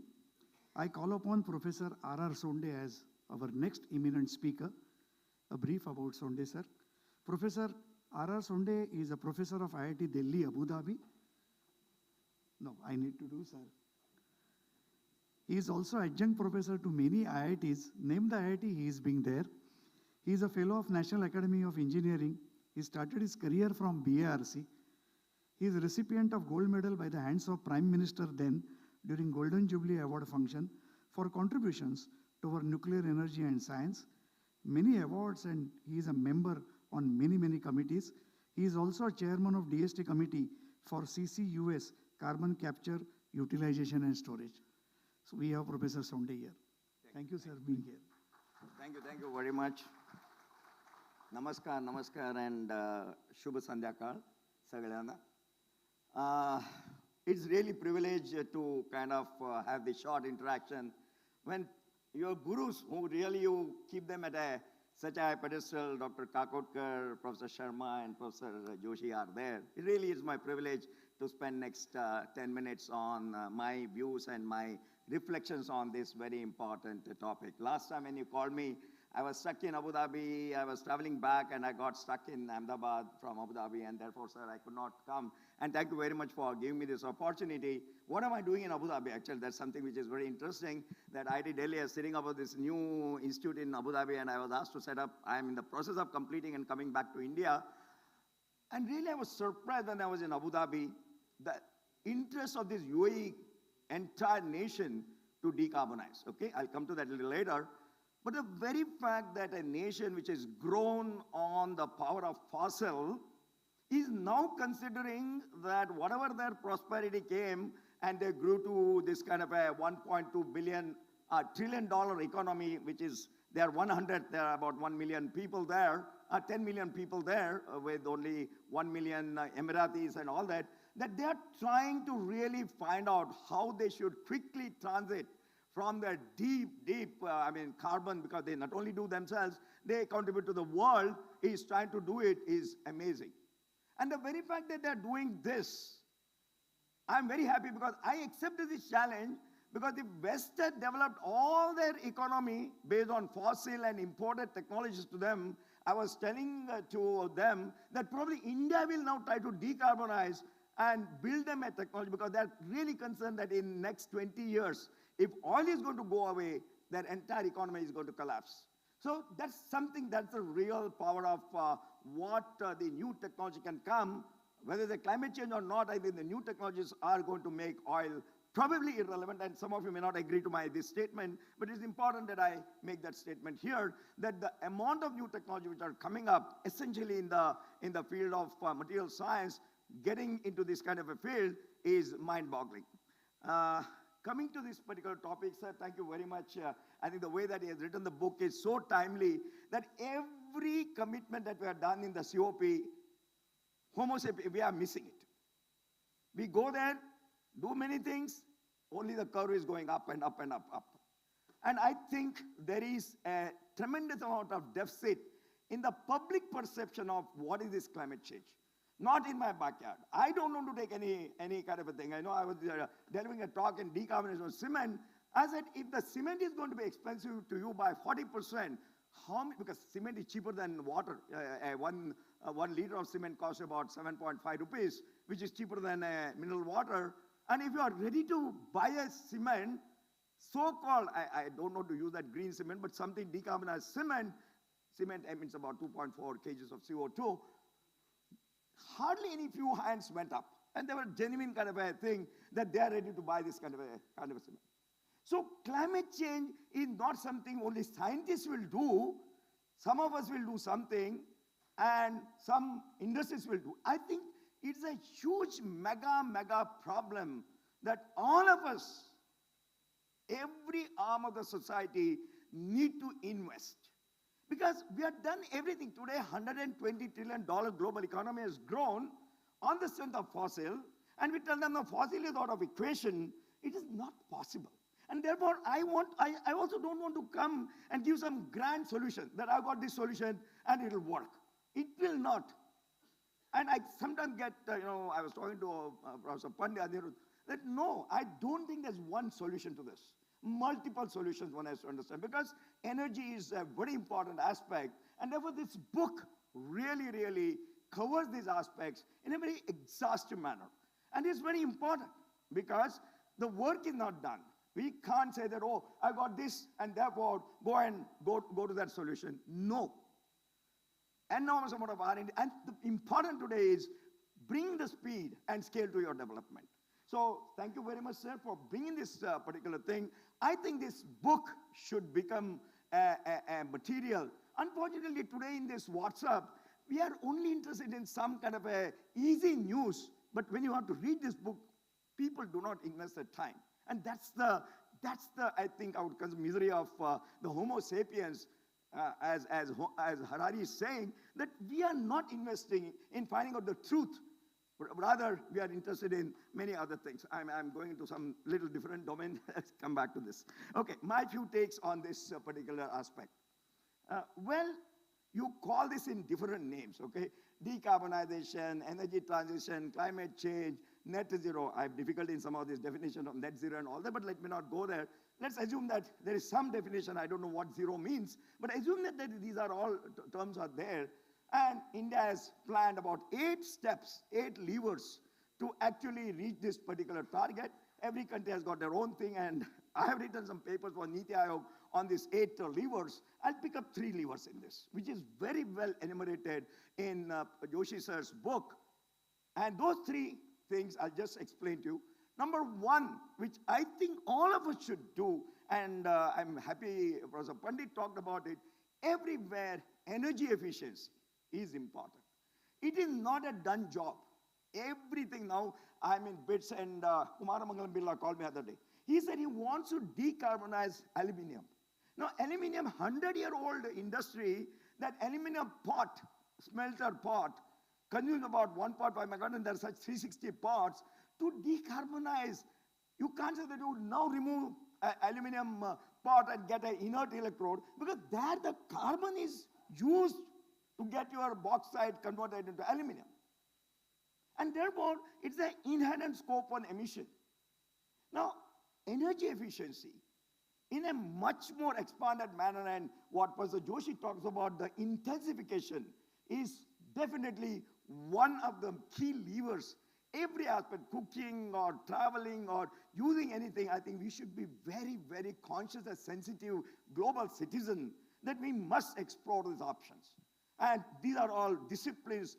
8 billion people need to really do it together. I think enormous amount of advocacy is required for energy conservation. Number 2, which is very important, is deep deployment of renewable energy. How you can integrate the renewable energy in the current matrix. And that is not a very simple integration. I mean, how do you really integrate this with the energy storage and hydrogen and what have you, is a very complex way. Because the step 1 and step 2, what they do is they reduce the CO2 emissions per kg or per unit of product. That is something very important that we need to do. Now comes, if these 2 are there, the pyramid on the top is a very controversial subject. And that subject is CCUS. I have a very, very, what should I call, love and hate relationship. I think Dr. Kakodkar will know this, because 15 years back when I was in NTPC, I went to him, because whatever I got problem, I just go and bounce off him. And I want his endorsement, what I'm saying is right. I said, sir, the CCUS is not going to work. He said, why? So I gave him my great explanation. Look at CO2 molecule. 8 electron volt is required to do anything, to convert it into any hydrocarbons. 8 electron volt and take the over potential at a very fundamental level, Schrodinger equation level, it is not going to work out, and therefore you are going to emit more CO2 in capturing it. So he listened to me. Okay, you are saying this, then what do you do? I said, I don't know. I have been asked in NTPC to do a clean coal technology. There's a huge buzz of carbon capture and utilization, but I'm not convinced. I think recently I met him. Recently means 5 years, I think I've not met him for quite some time. And I said, sir, CCUS is a good option. And he laughed at me. He said, why? You were saying that CCUS is no option, and now suddenly how come you are now becoming a convert of a CCUS? And I was reading in that book what is written about this. This requires a little longer, and I'm not going to complete in a minute's time. What is changed now? Those 80 electron volt, CO2 bonds, hydrogenation, everything is true. But there's one thing which is making a change. And that is, as I said in my opening remark, this deep science in developing the materials. I mean, when I look at it, and I'm not saying it as a hype, look at this material graphene. Look at this material molybdenum disulfide. Look at this material of a chromium oxide in a PMG, which is now happening, which can enhance the performance at a much lower level, 1,000,000 times faster. And I was surprised. I was invited by Shell conference for that annual scientific conference. I was there about 3 months back. And the amount of work that is happening by whom? By people like Facebook, NVIDIA, Google, Carnegie Mellon, and 5 other institutions are doing this new molecule development and scaling it up in weeks, if not in days. What used to take years, today this whole molecular modeling and DFT and AIML, and on part you can put this robotized characterization of molecules, bringing these 3-dimensional structures and bringing bio, nano, photo, electro, catalytic together is an enormous challenge. And when he said that deep R&D is only the way, how do you really fast track? Today, fortunately, these tools are available. And these tools, if you are able to bring them together, my answer is that that is where the holy grail of CO2 conversion lies. And I think that this government, Indian government, which is now about $4 trillion economy, can afford to spend big money. We can't do those earlier small money to ensure that we are able to hasten the process. Because look at these numbers, what he showed. If it is converted, it means that every second, globe is emitting about 890 tons of carbon dioxide every second. That means in my last 15 minutes, the globe has added CO2 of the order of 200 million tons. That's the magnitude. And we seem to be kind of not seized of this magnitude. And to solve this magnitude problem, if you are very serious about it and we don't say that, oh, it's a kind of extinction and all that, if you are very serious, I think the method that is required is all of us in the society, A, should be completely aware of the problem that we're facing. Number 2, there is an enormous amount of collaboration which is required, because it's not a one institution or one individual or one this thing which can do that. And number 3, everybody should be ready to really participate in this whole process. And these kind of books, my dear friends, gave a long way to create that awareness. Thank you very much.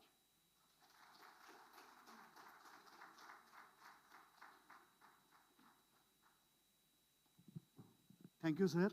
Can I request Professor Joshi, sir, to present a fruit basket? Thanks for your energetic speech, sir.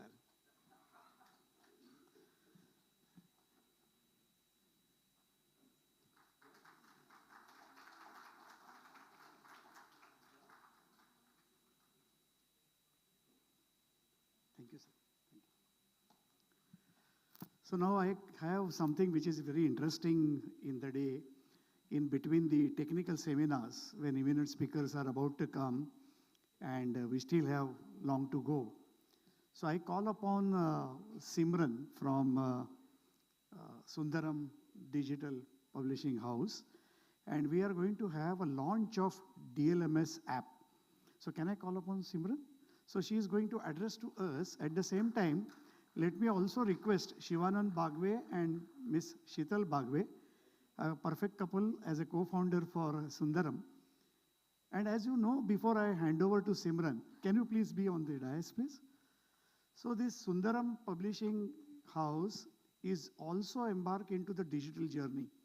And as you know that with this Prime Minister Narendra Modi launching UPI, today entire world is going for digitization.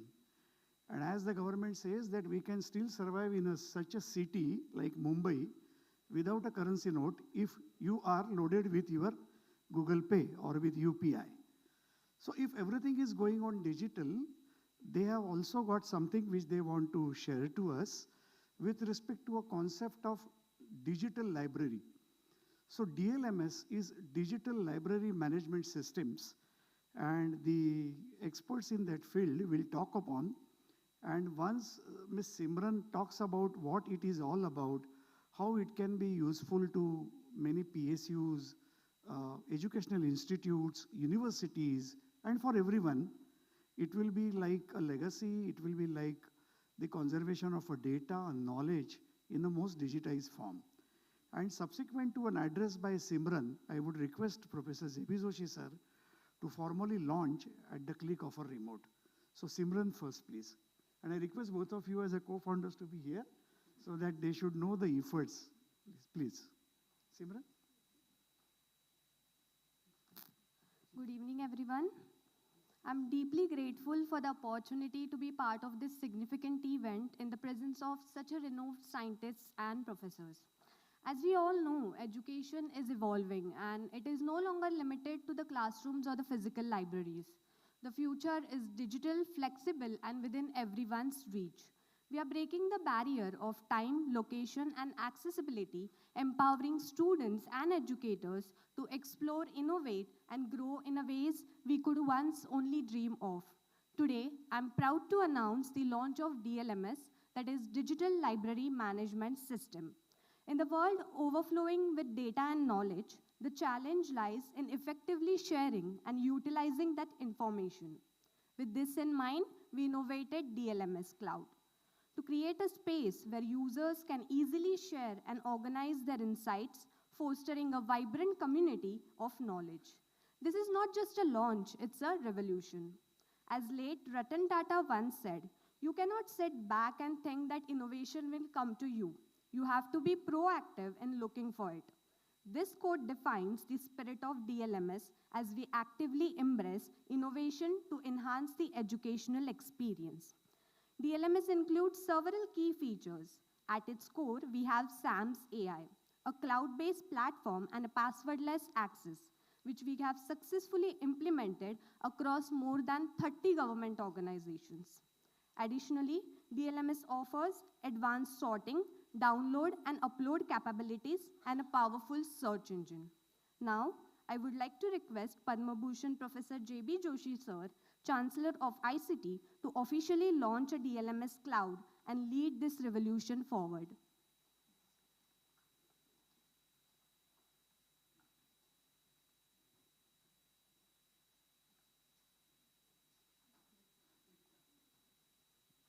Imagine a future where your entire library fits in your pocket, where knowledge is accessible anytime and anywhere. Welcome to DLMS, Digital Library Management System, the future of learning.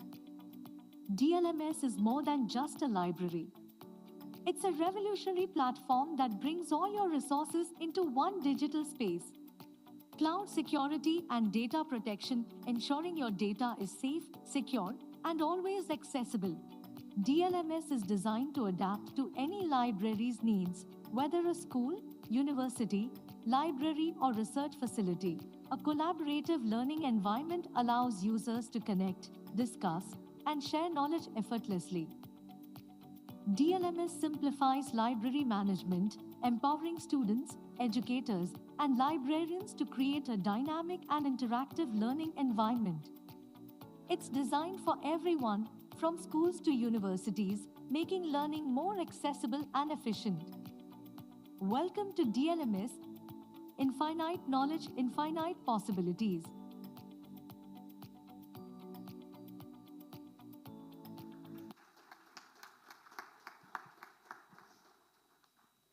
As we have just witnessed, DLMS Cloud is a compact digital library right in your pocket.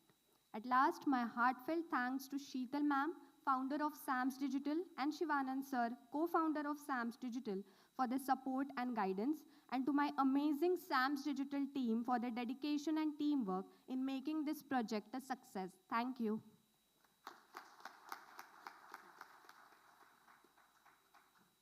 Thank you very much, Simran, and thank you, Sundaram team. मराठीमध्ये सांगायचं झालं तर पहिल्यांदा असं वाटायचं की सगळं काही आकाशातनं खाली येत आहे, पण आता ज्ञानकोश पण आकाशामध्ये क्लाउडमध्ये जायला लागला आहे. त्यामुळे वेगळा एक प्रवास चालला आहे आणि सर्व काही परत त्या आभाळमायेमध्येच चाललं आहे. Thanks a lot for and congratulations for launch of DLMS. So, now we still being waiting for one speaker who is the Principal Secretary of Government of Maharashtra, and I just got an update that any point of time he will be reaching here. So what we suggest is that we will have a book launch so that we will not miss the time and we will also not miss to listen to him. So is it okay if we do a book launch now, or you have any speaker additionally, Shivana? Yeah, so can we do a book launch? Yeah, so we can do it. We are well in the time. Nayak sir, is it okay? Yeah, please.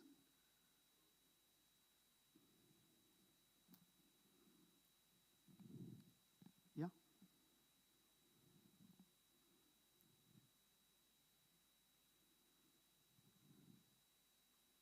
Yes, sir. Yes, sure. A good suggestion which has come from Nayak sir.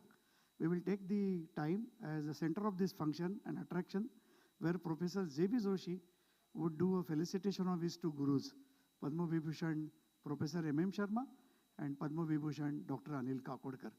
So we will do that. We will make that change. Is it okay, Dr. Nayak? Yeah.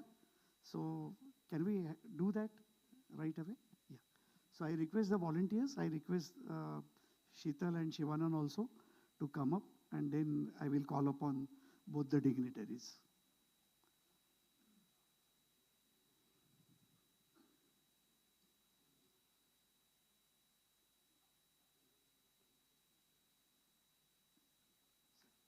Sir, please.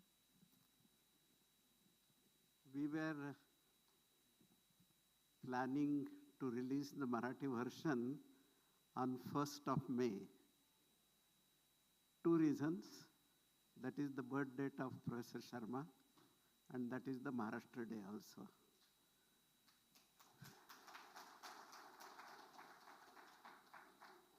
It could not happen. The next day was 11th November, birth date of Dr. Kakodkar.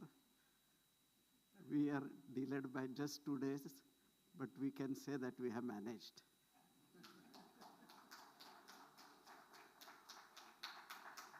Dr. Kakodkar himself considers Professor Sharma as one of his gurus. So he will be felicitated by Professor Sharma. I will felicitate Professor Sharma. I made a mistake. I think Professor Sharma will felicitate Dr. Kakodkar, and I will felicitate Professor Sharma. Yeah.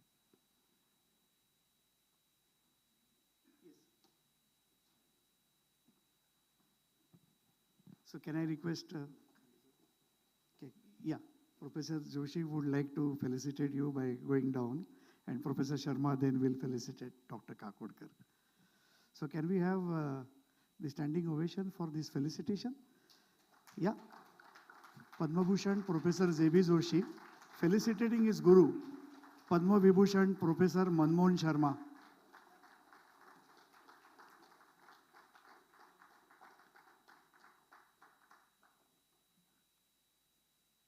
Sir is so fit that he is saying that let us go on the dais. Yes. Thank you, sir.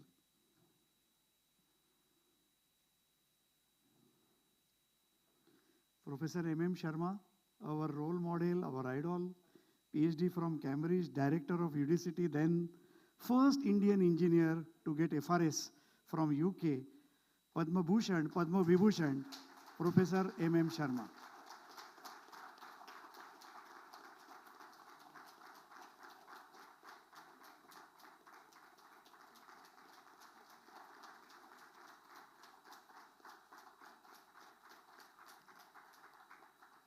I would also request respected Dr. Anil Kakodkar to come on the dais, please, and would request Professor M.M. Sharma to felicitate Padma Vibhushan Dr. Anil Kakodkar, sir. I mean, I don't have to say anything about the person who is now on the dais. Dr. Kakodkar, Padma Shri, Padma Bhushan, Padma Vibhushan, Maharashtra Bhushan, Dr. Kakodkar, asset of India.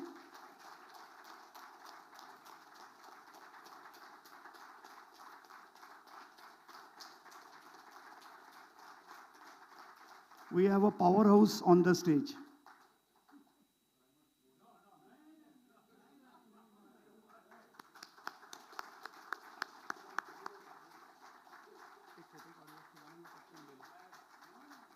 I would request a photographer to take the photo of Trimurti.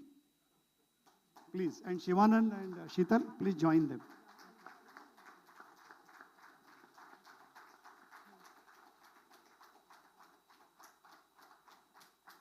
I request Sundaram team also. Yes, sir, please.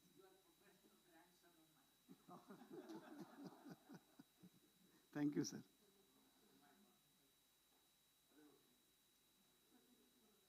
Yes.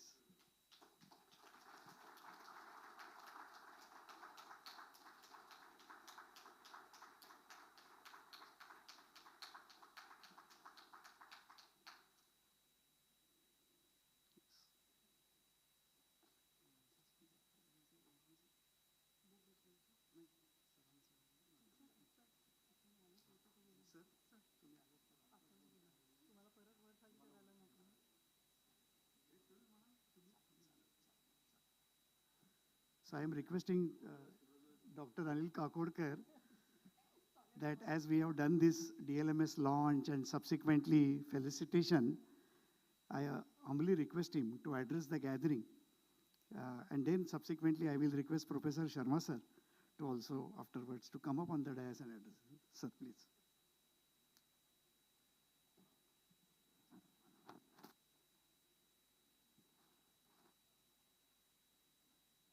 I just told Hemant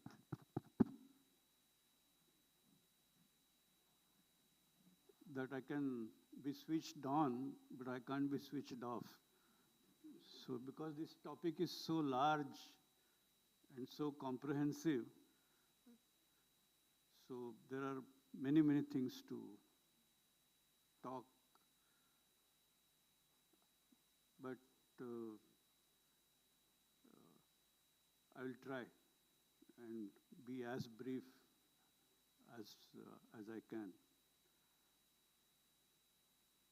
I want to be a bit blunt. Dr. Sonde knows how I am. So I think,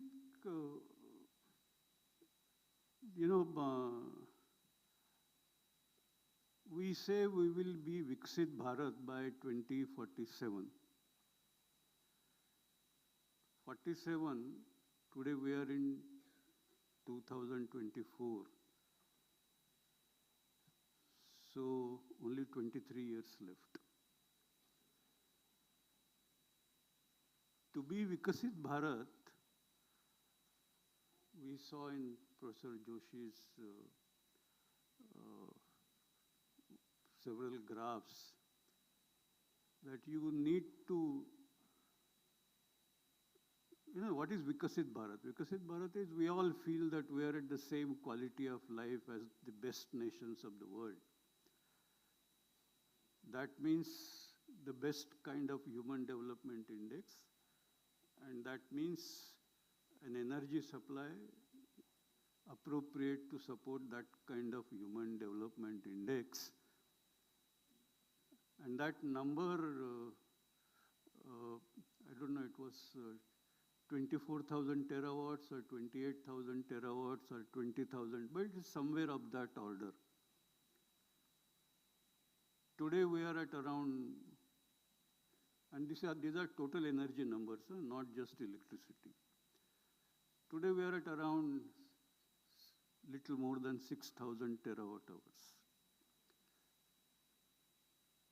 So we have to climb up 3 to 4 times, or maybe 4.5 times, in a matter of 23 years. So you can all work out CAGR. Many business people are here. Compound annual growth rate, you can work out. Now you want to do that, you must first know what is the right path. And I'll tell you how we go on the wrong path. And it costs the country quite a bit. So we must be on the right path. So do we know, are we on the right path? Secondly, to get that kind of CAGR, you will find that there is no time. Of course, new technology is a must. For world to evolve, new technology has to be brought in.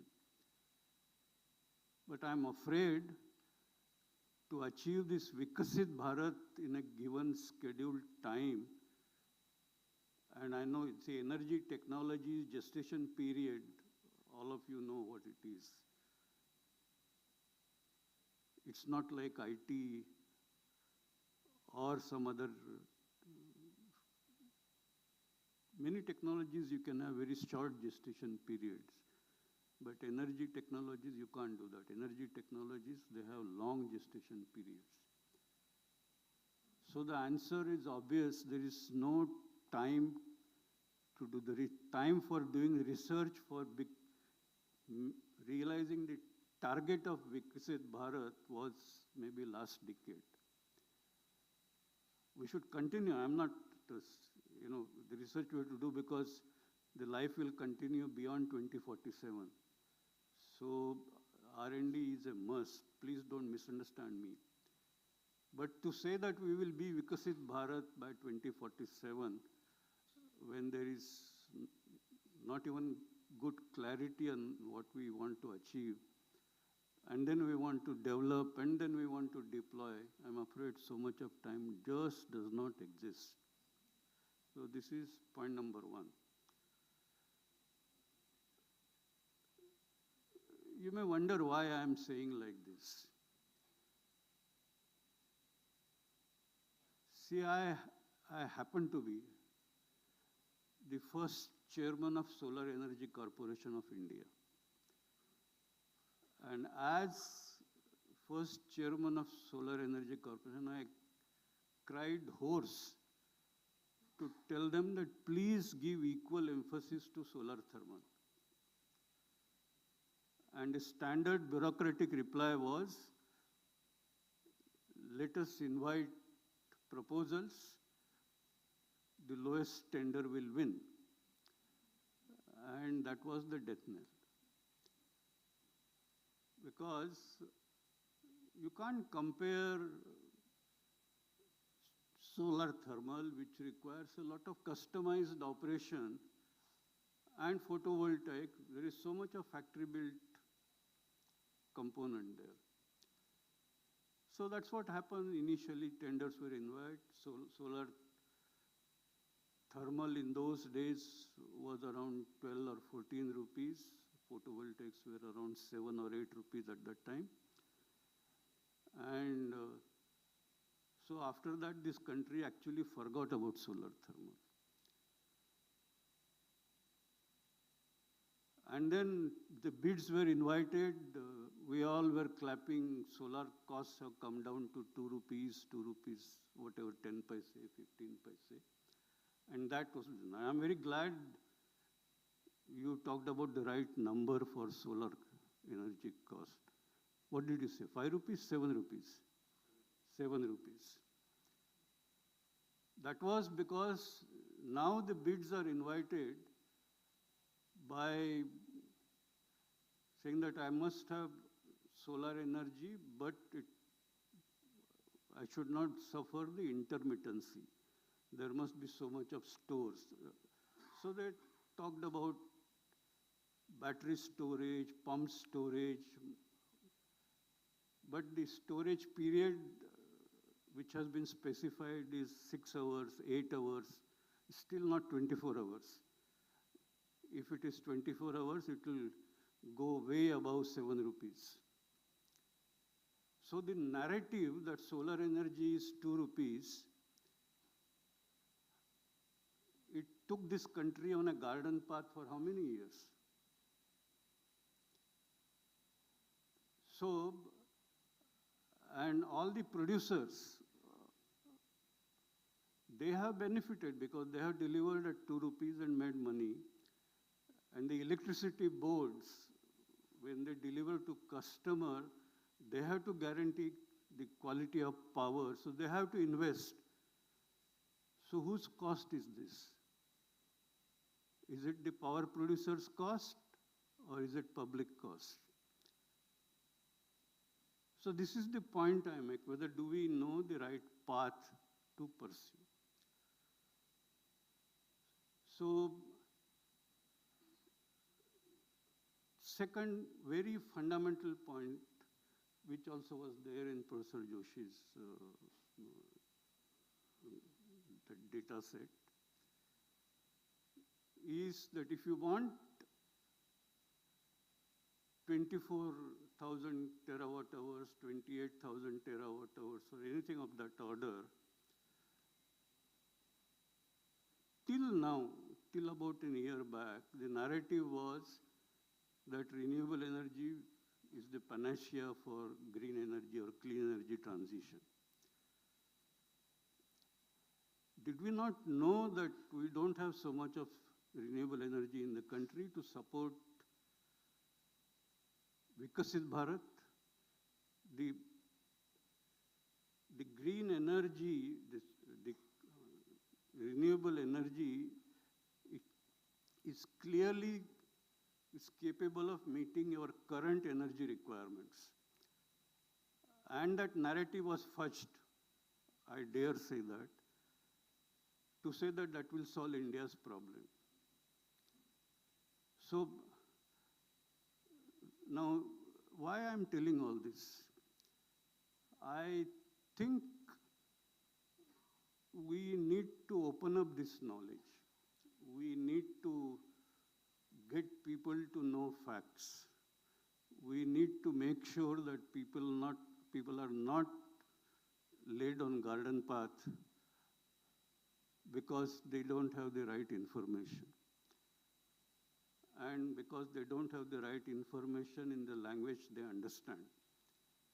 And I think I want to compliment Professor Joshi and these authors that this is precisely what they have done.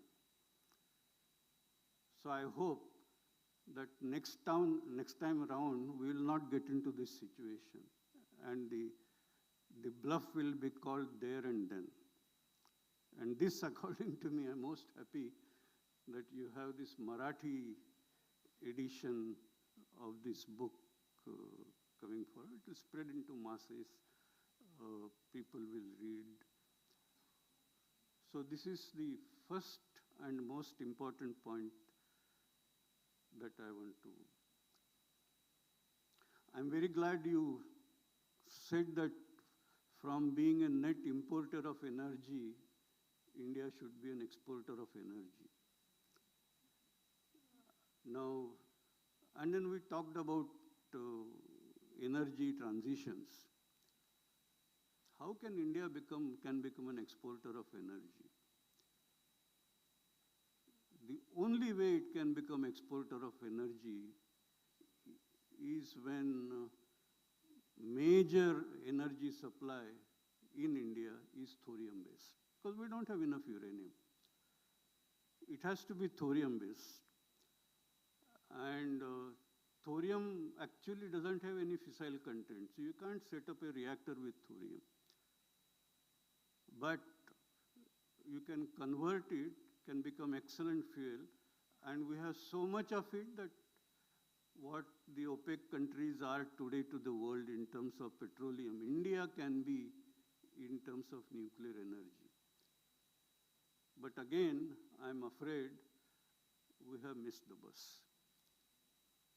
'Homi Bhabha said this, 'India should be an exporter of energy. India should be an exporter of energy. But again, I'm afraid we have missed the bus. 'Homi Bhabha said this, 'India should be an exporter of energy. But again, I'm afraid we have missed the bus. 'Homi Bhabha said this, how many years ago? 50, 60 years ago. Now, our model of development is still, we want to ape what West has done.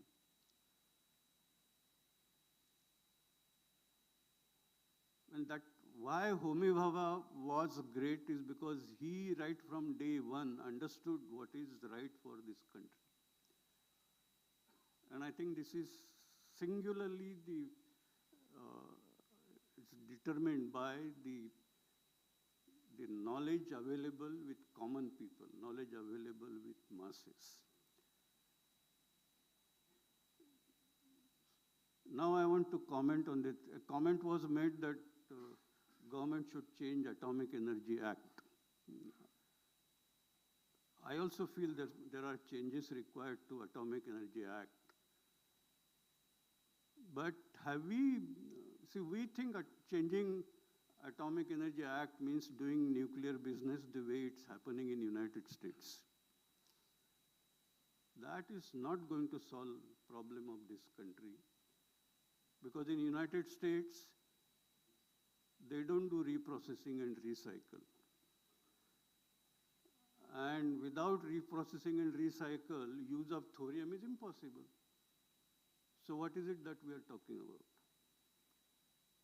So I think it's important that we must understand that doing reactor business is not the same thing as doing the fissile material business.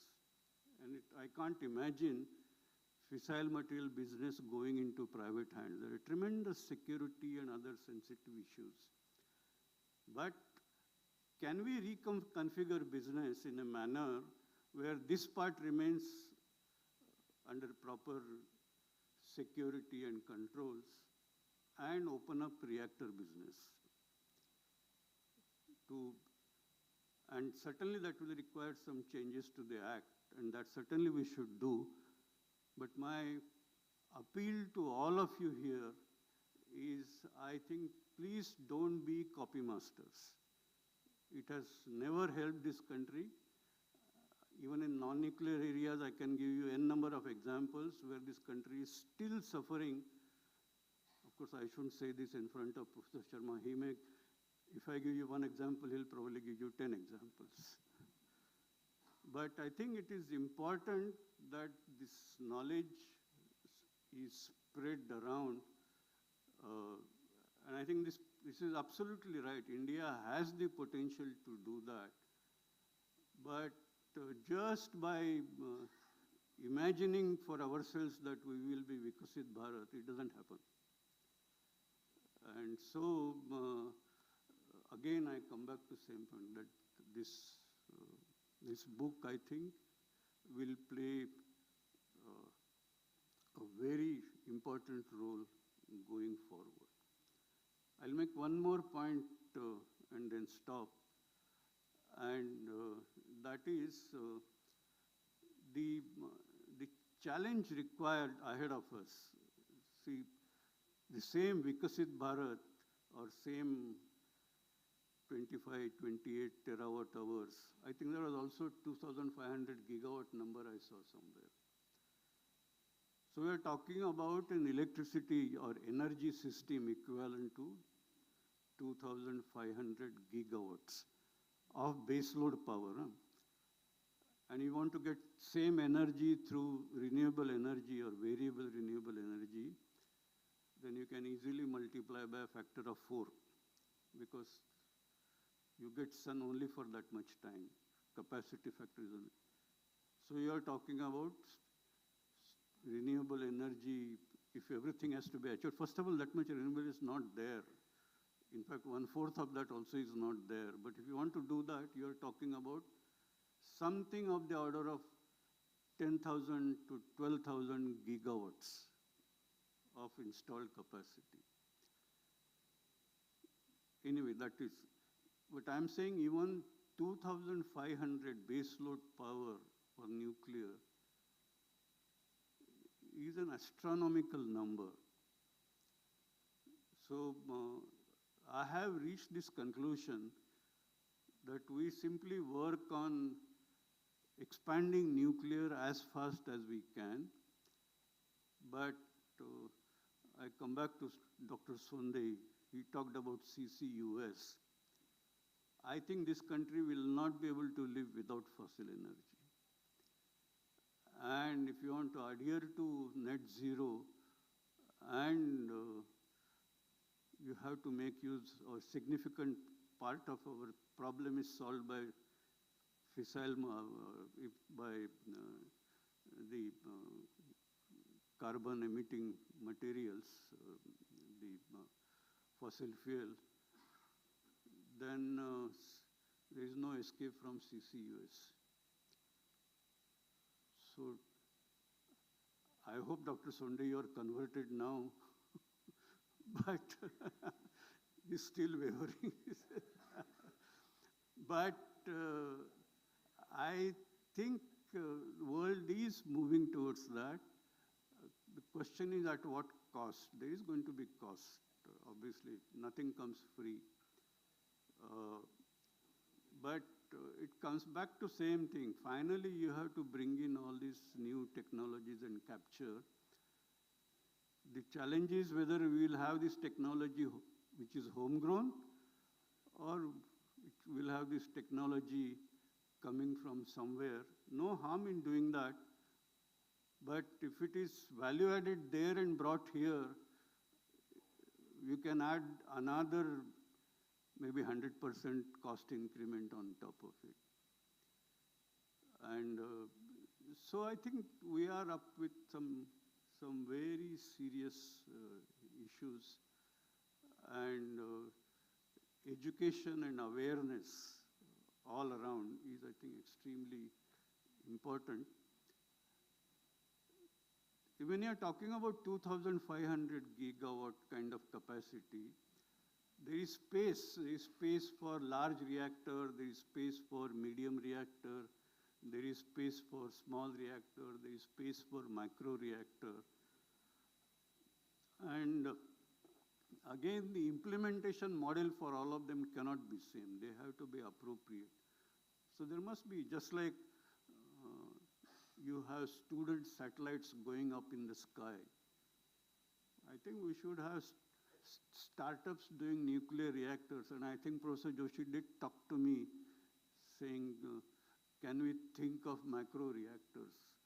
And I know today, if you go by the legal perspective, not possible.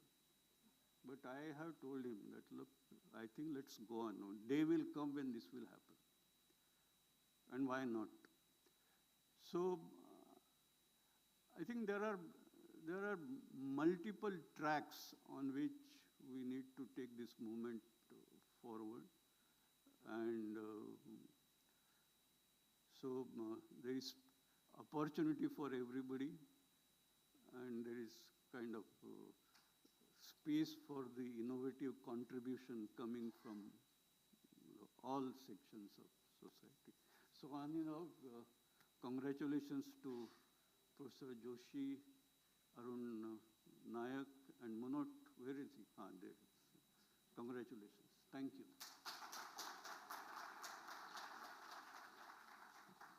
Thank you, sir. Thank you for your insights and your candid views. Whenever people like Dr. Kakodkar or Professor Sharma speak, we only have to do one thing: listen, listen, and listen. So thanks for your views. Sir, really your candid view with respect to Vikasit Bharat, not to remain only as a tagline, but also a fact matter, and on a very progressive note, is well taken. And India is already doing some exports with respect to BrahMos technology. You being witnessing Pokhran 2 and all, so you are our gurus. So some positive things are happening, but all your views are well taken, sir. Can I request Professor Sharma here now to please address his views?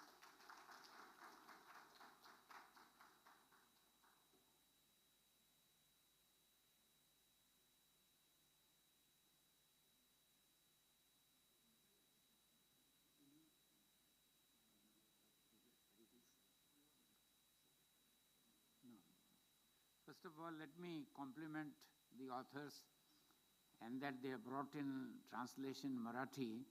I would ask them to bring translation in Hindi and perhaps also in Tamil. because we need, many times we talk about translations, but somehow we are not doing translations in South Indian languages. Whether you take Tamil or Telugu, I think it's very important that we do that. I very much like the blunt speaking of Anil Kakurkar. I will join him in making some statements, although in a very different context. Last time when we had inauguration, I had talked about CO2.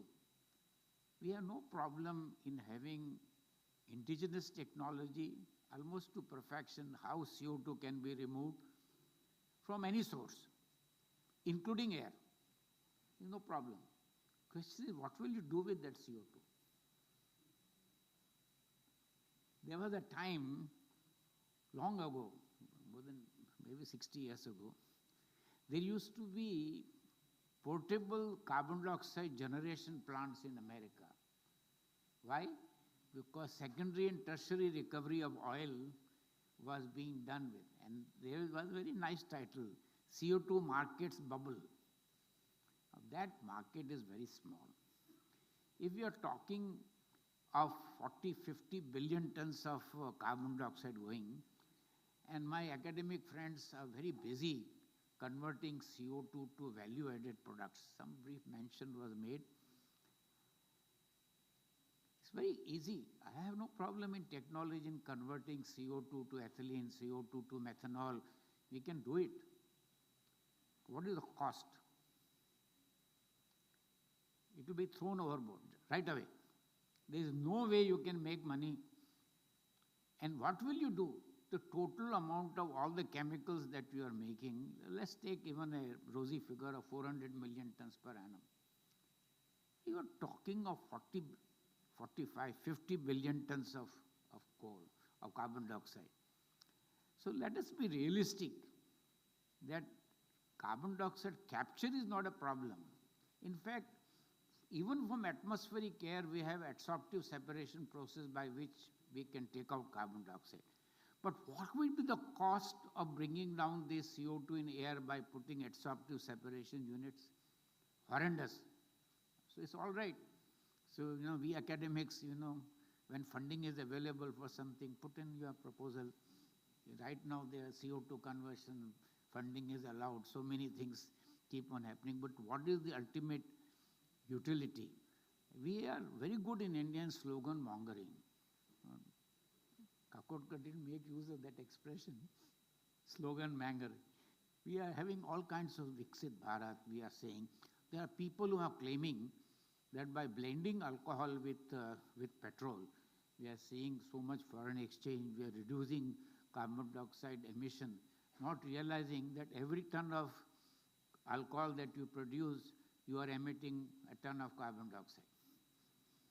And that ethanol has 2 carbon atoms, so that also in burning gives carbon dioxide. So, sometimes you feel, what are you doing? Should we be raising our voice and say that all these statements don't stand scrutiny? But politicians have a license to make statements, because you make statements, you're not accountable afterwards. But leave this out. I want to give more alerts in addition to what Kakodkar has said. There's so much talk about electrolytic hydrogen. Now, people have forgotten that India's first important ammonia plant came in Balagula with electrolytic hydrogen. Capacity was princely 5 tons per day. Nangal had hydropower and no outlet for hydropower, and entire ammonia production was by electrolytic hydrogen. And because there was no carbon dioxide, they couldn't do urea, so they had ammonium nitrate.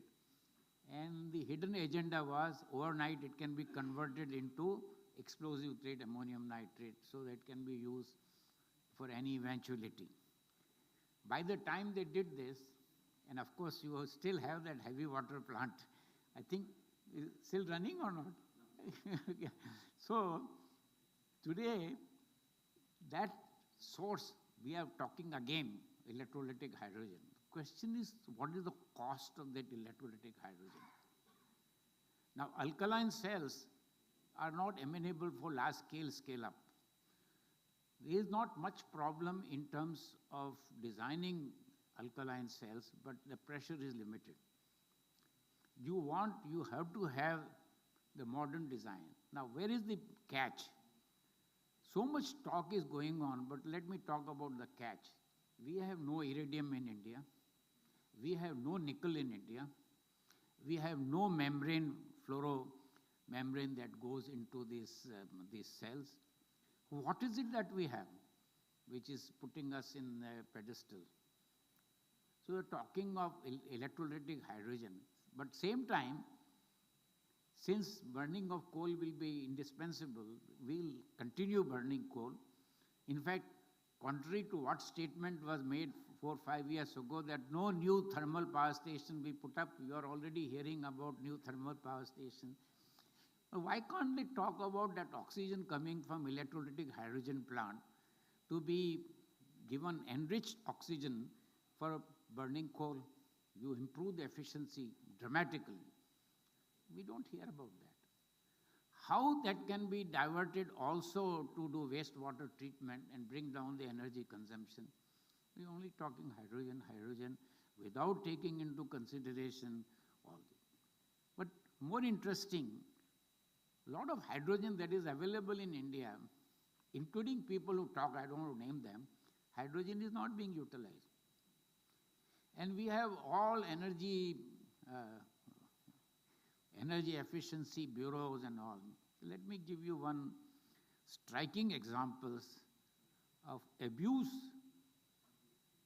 Like all LNG terminals in India, including the maximum one, 17.5 million tons in the Dahej, there is no recovery of refrigeration. Now that is equal to 10% of, approximately 10% of the methane there, about 8 to 10%, in spite of improvements in the cryogenic system. Japan, which was pioneer in importing LNG, at the port, they always link to oxygen generation because that's all refrigeration. And that oxygen was used in steel plants. Korea did the same thing. We've been talking, more terminals have come, LNG terminals, still more are coming. India probably would have 50, 60 million tons per annum of LNG very soon. But nowhere there is refrigeration recovery. Then solar, a lot is being talked about solar. There are many aspects of the solar where we are found wanting. For example, the polyvinyl fluoride, which is used, Tedlar, we have no facility. DuPont was the only originator of Tedlar. Wind, recently a very interesting study has come. In Europe, since they have been running for a long time, the amount of waste blades that are available is creating a serious problem in disposal because land is not available for landfill. So there is a new move that how you can have epoxy resins which are recyclable. See, we have to look at the system in totality, and we don't seem to look at systems in totality.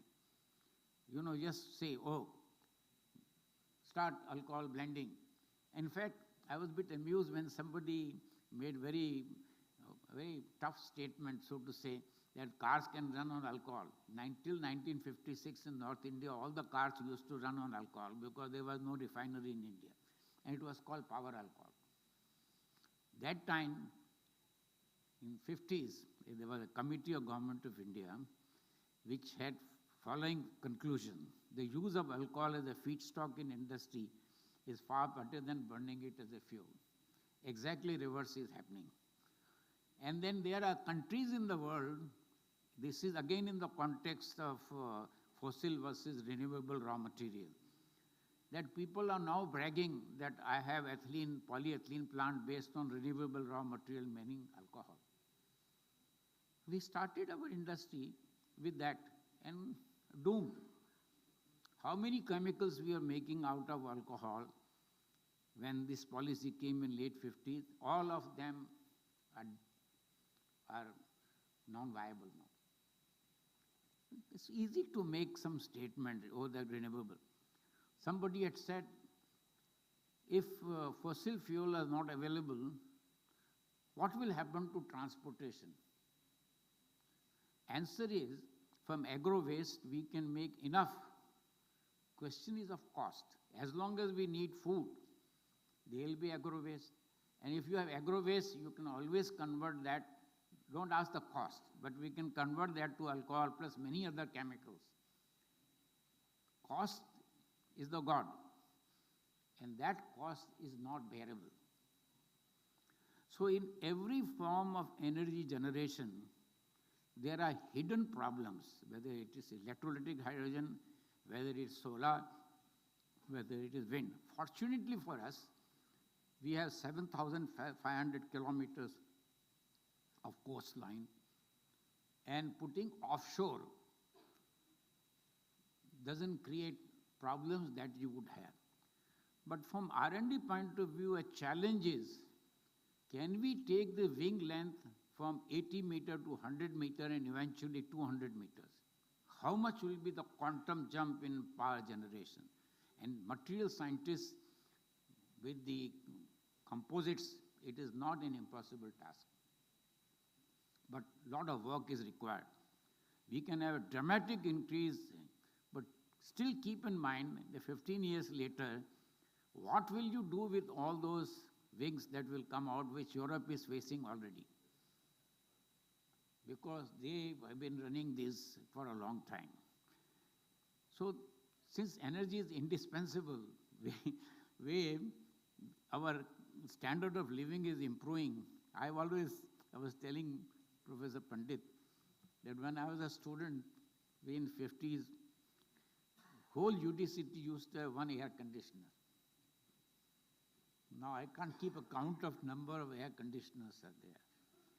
If you see offices, how many offices that means energy consumption, that means also emission of heat, because it must discharge. So since we are used to high standard of living, more and more energy would be required. And I'm very impressed by what Kakurkar said. It's very easy to say Viksit Bharat, it is very easy to say that, but where is the wherewithal of that? We'll keep on blending. See, if a country of our size, 1.4 billion people, you are going to divert food material into fuel, we must ask our question, are we doing the right thing? We are allowing cane juice to be converted into alcohol. Of course, sugar factories are very happy. Not only they are allowed to do, they are given a very decent price. That government fixes, and government forces the refinery to blend. If you ask refinery that you are given an option not to blend alcohol with petrol, I know what they will say. They won't. They are forced to pay the price government fixes. And that price is like 62 rupees a liter. It's a different matter what happens, how much carbon dioxide you are emitting. And now one proposal that had come, which is really very amusing. There are some states saying that when you put up in industry and you have in some chemical plant CO2 emission, there is a clause, show the utilization of CO2. They are not talking of utilizing CO2 in that same company from burning of the fuel, which may be 100 times, or 200 times, or even 500 times. But you must show the. Now I wonder why they are not imposing that on alcohol distilleries. What will happen to them? What will be the cost of that CO2? And what will you valorize it for? If you take all the sugar factories into consideration.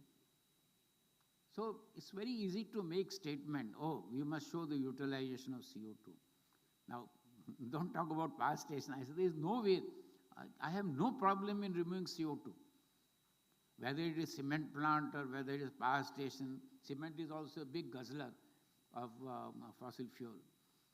So it's a complex problem and multiple solutions are required. And I have been an unabashed champion of nuclear power for a long time. In fact, there are so many advances there. Whether you go for, expertise we have in submarines, there is no reason why India should not go.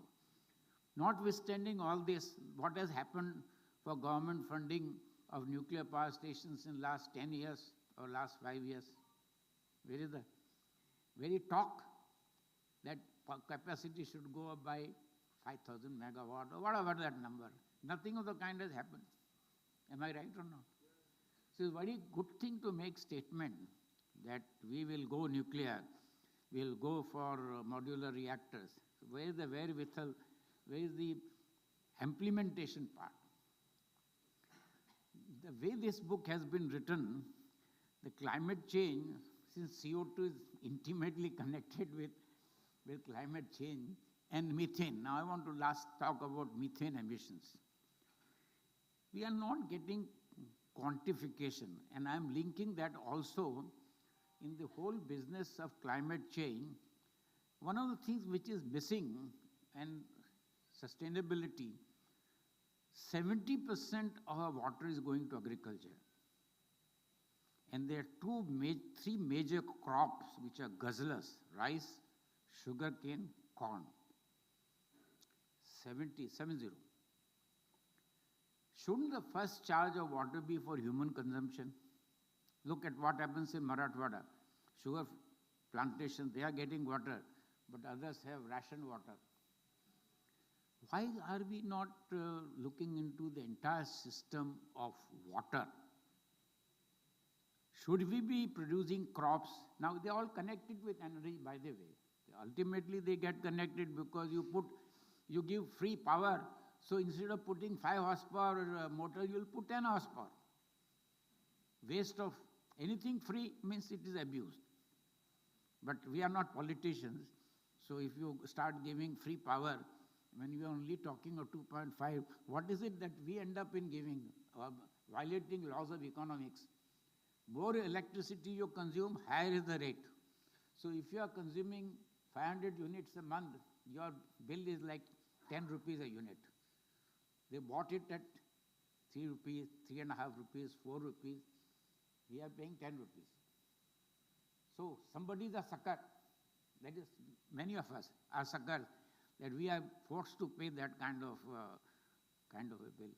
So I want, in the whole climate change business, in the whole totality, water to play an important role. How less energy can be used, why less water should be used, which means the way power is being used for these power-intensive crops, we have to really see is really abuse of energy efficiency. And when you can do many things solar, fortunately, there is a cult now of solar pumps, which is a very good development, I must say. Distributed systems, like in Pune, they are making it compulsory that you must have in the new housing all the solar water heating system, which is a very good because it saves lot of energy and incentives being given for that. Sum and substance is climate change is there. To what extent we will be able to tackle, no matter how much is being talked about all over the world, remains to be seen. I was saying, Pandit was saying that they had a conference yesterday, how you decarbonize. And hydrocarbon industry, you are starting with carbon, you are ending with carbon. Now, you can. For example, in the cracking, people are talking about electricity. But that electricity, unless it comes from renewable, it doesn't make sense. In the renewable part also, in the making of those, how much energy consumption has taken place? For example, solar. What is the energy consumption in making 1 kilo of 6-9 purities? Now, people are not giving figures in totality. You are giving figures in isolation. Let us have an honest analysis of whatever we are doing. Then only we'll be satisfied, otherwise we'll go on slogans. Let me once again compliment you and your co-authors. It's good, but we need to do still much more. I think you should come out with version 2, where I hope you will also give some importance to water. Thank you. Thank you, sir. Thank you very much for your views. And just for information, the Hindi version already got published. Hindi, yes, already published. So I confirm that from the publishers. Yeah. So let me also welcome the Principal Secretary of State of Maharashtra, Brijesh Singh ji. And we were waiting for you, sir. We are very happy to know that the contribution from Maharashtra is 13.3%. It got published today in GDP. I was talking about that. And you being representing, we as a domicile of Maharashtra are very proud about that. What we will have is book launch is also there, and there are 3 authors who are also ready to address us with their insights and their experiences. But before that, the publishers, they would like to felicitate Padma Bhushan Professor J.B. Joshi, sir. So can I request the senior Bagwes, Ashok Ji Bagwe, to please come up on the dais along with his son Shivanand and daughter-in-law Sheetal.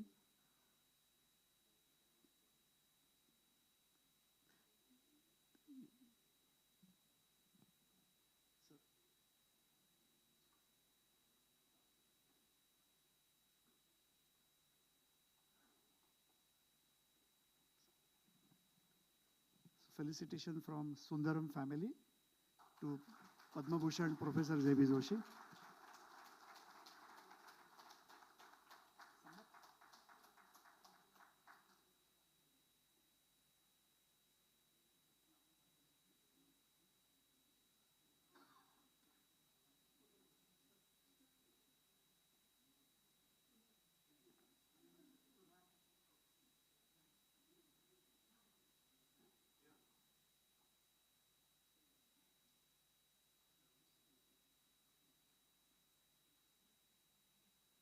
Thank you very much.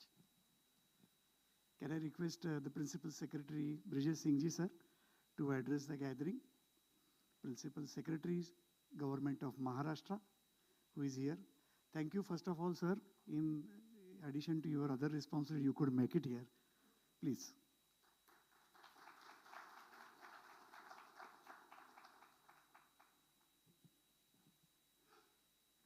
First of all, I congratulate the authors for writing a book on such a important subject, which is intertwined with the future of humanity. Now, you know, if you take a bunch of cockroaches and you put them in different boxes with different amount of food, they multiply in the amount of food available. Quite unlike humans. We multiply first and then we look for food and energy and everything. Now you look at the geopolitics of the world is basically about having energy security.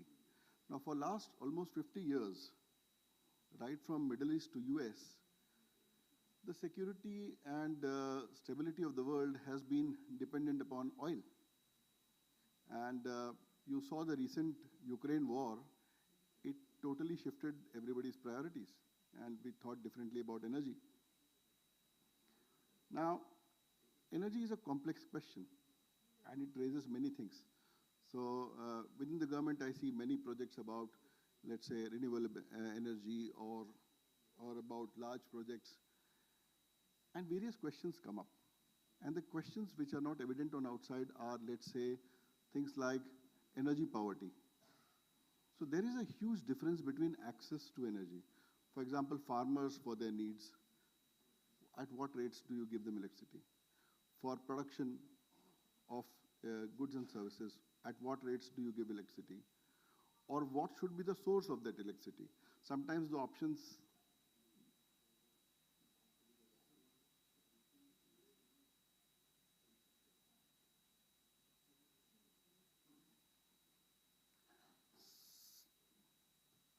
I was waiting for you to finish.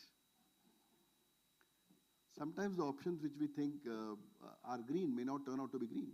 For example, like everybody used to talk about gasohol. And then they found that cultivating maize itself may not be as green and has a larger carbon footprint than imagined. So look at the future now. We are supposed to be one of the fastest growing economies. We have huge needs for energy. And what the world is trying to teach us is that we have developed, now you reduce your carbon footprint, and we find it unfair that you have polluted the world, you have done everything, and now you are coming back and telling us that reduce your energy needs, you don't develop, it's not possible. But there has to be a way out. And I think the way out is in innovation. Innovation not just in smart grids, not just in increasing energy efficiency, but even in policy. For example, incentivization. How do you incentivize, green energy transformation? For example, R&D. Like India, I really lament this. I feel very bad about India that our best brains are going outside still. And when we were studying, I'm an engineer, I used to be an engineer, and we used to study about brain drain. And look at this brain drain. We are very happy that the largest corporations of the world are headed by Indians, but imagine what we have lost. Had those people been here, they would have contributed to our economy. We would have been a 10 trillion economy by now. But these people are, heading trillion-dollar companies. And I feel that somewhere we do not focus on R&D. Our whole academia is not focusing on this. That's why there is no innovation coming out. We need to innovate. We need to innovate about everything. And as I told you, the policy conundrum is about right from incentivization to attracting right kind of finance to green energy, to having the right kind of workforce. And let me tell you that green energy is also makes economic sense. It's going to create jobs. Not that it's going to take away jobs. It's going to, right from installation to commissioning, various kinds of new jobs are going to be created. I feel that we are at a transition point where, as a country, even for our sovereignty, the Ukraine war has shown us, how important is energy security. So even for that, and for our future perspective development, we should, as a society, sit down together. And that would be real public-private partnership. That the government and people, they sit down together, we bring on experts on table, and they tell us, and they guide us as to how we should take this forward. Like what kind of incentivization should be put forth, what kind of policies should come, what is the amount of money needed for that, what is the know-how, where do you get this know-how, what is the total amount. See, with AI, the energy needs are going to, shoot up through the sky with new data centers coming up. Are we ready for that? With EVs, imagine this, that tomorrow a building of, 40 floors has 100 cars and everybody plugs in their EV chargers. The grid would go off, right? Because it's going to create a surge. So we will have to plan. We cannot plan for the future haphazardly. And that is why this energy transition is a very important subject. And that's why I started with that, that this is something which is related to the very future of humanity. Not just our country, but to the shared future of humanity as a whole. And I congratulate the authors and the organizers for bringing up this very important subject for discussion. And I'm really thankful that you allowed me to speak here. Thank you so much.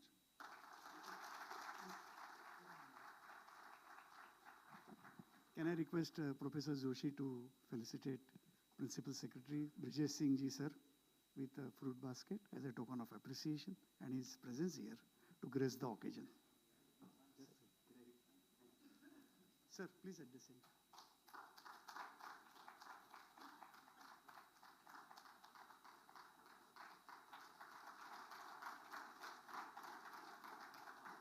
Can I request Principal Secretary to retain here on the stage? Because we have the moment for which we have been waiting since afternoon, a book launch. So can I request all dignitaries, all chief guests, all eminent speakers to come on the dais? Dr. Kakorkar, Professor M.M. Sharma, Professor Sonde, Professor A.B. Pandit, Khush Singh Ji, all authors also. They also should be ready at one corner to witness this book launch, okay? So can I call upon all speakers, dignitaries to come on the dais, volunteers with the book copy?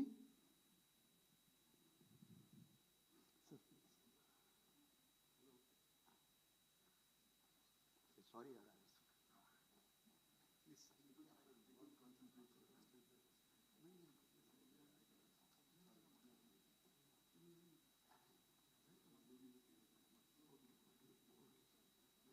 Yeah. Yes. So we will have a book launch which is formally will be done by the hands of all eminent guests, chief guests, all dignitaries, all speakers of this technical seminar, and Professor Joshi, and the other two authors, they also will be there. Publishers, by his own hands, is distributing the books, which is we unveiled. पुस्तकाचं, मराठी पुस्तकाचं विमोचन होईल लवकरच. आणि आपण टाळ्यांच्या गजरामध्ये climate चेंजचं हे मराठीतल्या पुस्तकाचं स्वागत करूया. आपल्या ट्रान्सलेटर आणि त्यांच्याबरोबर आमचे तिन्ही त्रयी यांनी पण स्टेजवरती प्लीज यावं. त्यांचा आपण सत्कार नंतर करणारच आहोत. त्यांचं मनोदय पण आपल्याला ऐकायचं आहे. मी विनंती करतो की शुभला मॅडम, कारलेकर मॅडम प्लीज या. आपा देशपांडे सर आपण या. आणि ओगलापूरकर सर पण आलेत मला वाटतं. आपणही या. आहेत का सर? आलेत? या प्लीज. हे नसते तर इंग्रजीतलं भाषांतर मराठीत झालं नसतं. त्यांचाही तेवढाच सहभाग आहे.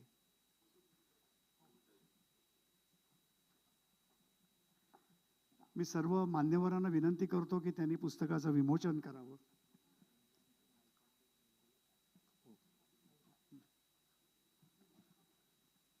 हो sir please.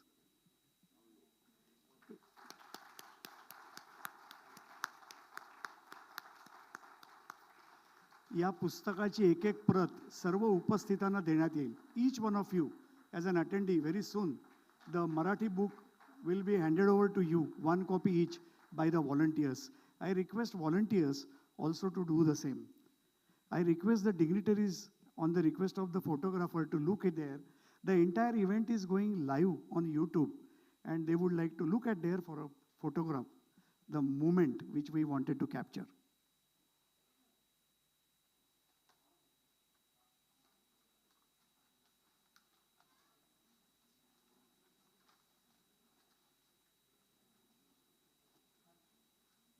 While this book gets released, there is an announcement which is really heart-touching, which I would like to make. The earnings from the royalty from the authors will be donated to J.B. Joshi Research Foundation and will be used for educational purposes for the underprivileged students. To further support this cause, the publisher, Sundaram, the publisher of the book, Sam's Digital, they are also sharing a part of their earnings for the same cause. Can we acknowledge this? Great. Yes. Thank you very much. Can I request all dignitaries to take the seat? And very soon we will have the author speaking, and we will also felicitate the trio who made this to happen from English into Marathi.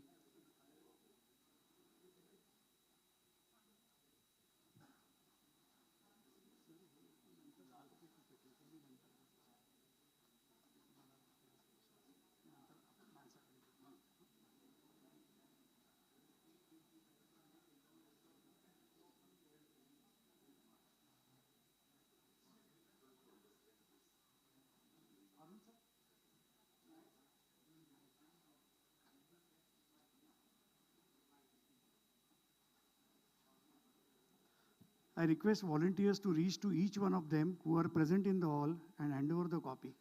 Please ensure that the bags are look-alike. The content may be also look-alike. So before we disperse at the end of the program and join for the dinner, please ensure that you write a name on the bag. Otherwise, they are all look-alike.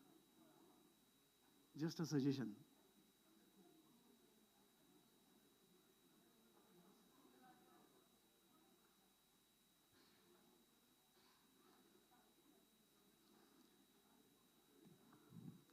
Yeah. So when I see the books copies are getting to each one of you, we will have the author speak. That segment will now happen. And then we will also have a felicitation of the three-member team who have contributed, leading with the translator to this. So to make this happen, we'll do the felicitation first. That's what you are suggesting? Yeah. So can I request, madam, please, Shalaga madam, Karlekar madam, please come. Professor is also there, and Appa Deshpande sir, please come on the dais. Subhaga Karlekar, Dr. Subhaga Karlekar.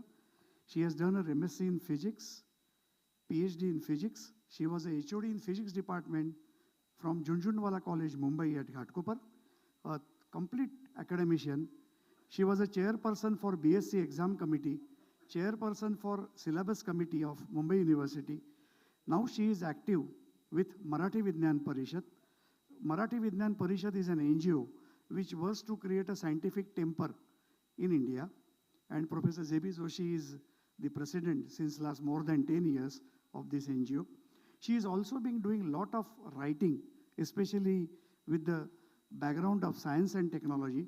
She has also contributed actively to Marathi Vishwakosh. So here we have Subhaga Karlekar, madam. Thank you, madam, for all that work of Anuvad. Can I request, yes, please. Can I request Sheetal Bagwe to felicitate the efforts which are being taken by Subhaga, madam.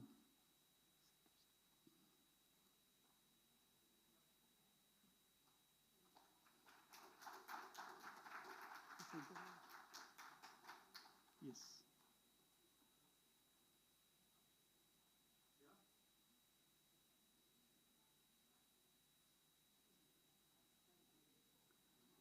I would request Subhaga madam to त्यांनी त्यांचं मनोगत व्यक्त करावं. हा एक वेगळा प्रवास आहे, वेगळा प्रयत्न आहे. क्लायमेट चेंजवरती तुम्ही क्लायमेट तसंच ठेवलं पण इंग्रजीतनं मराठीत केलं, त्याचा अनुभव आम्हाला सांगा.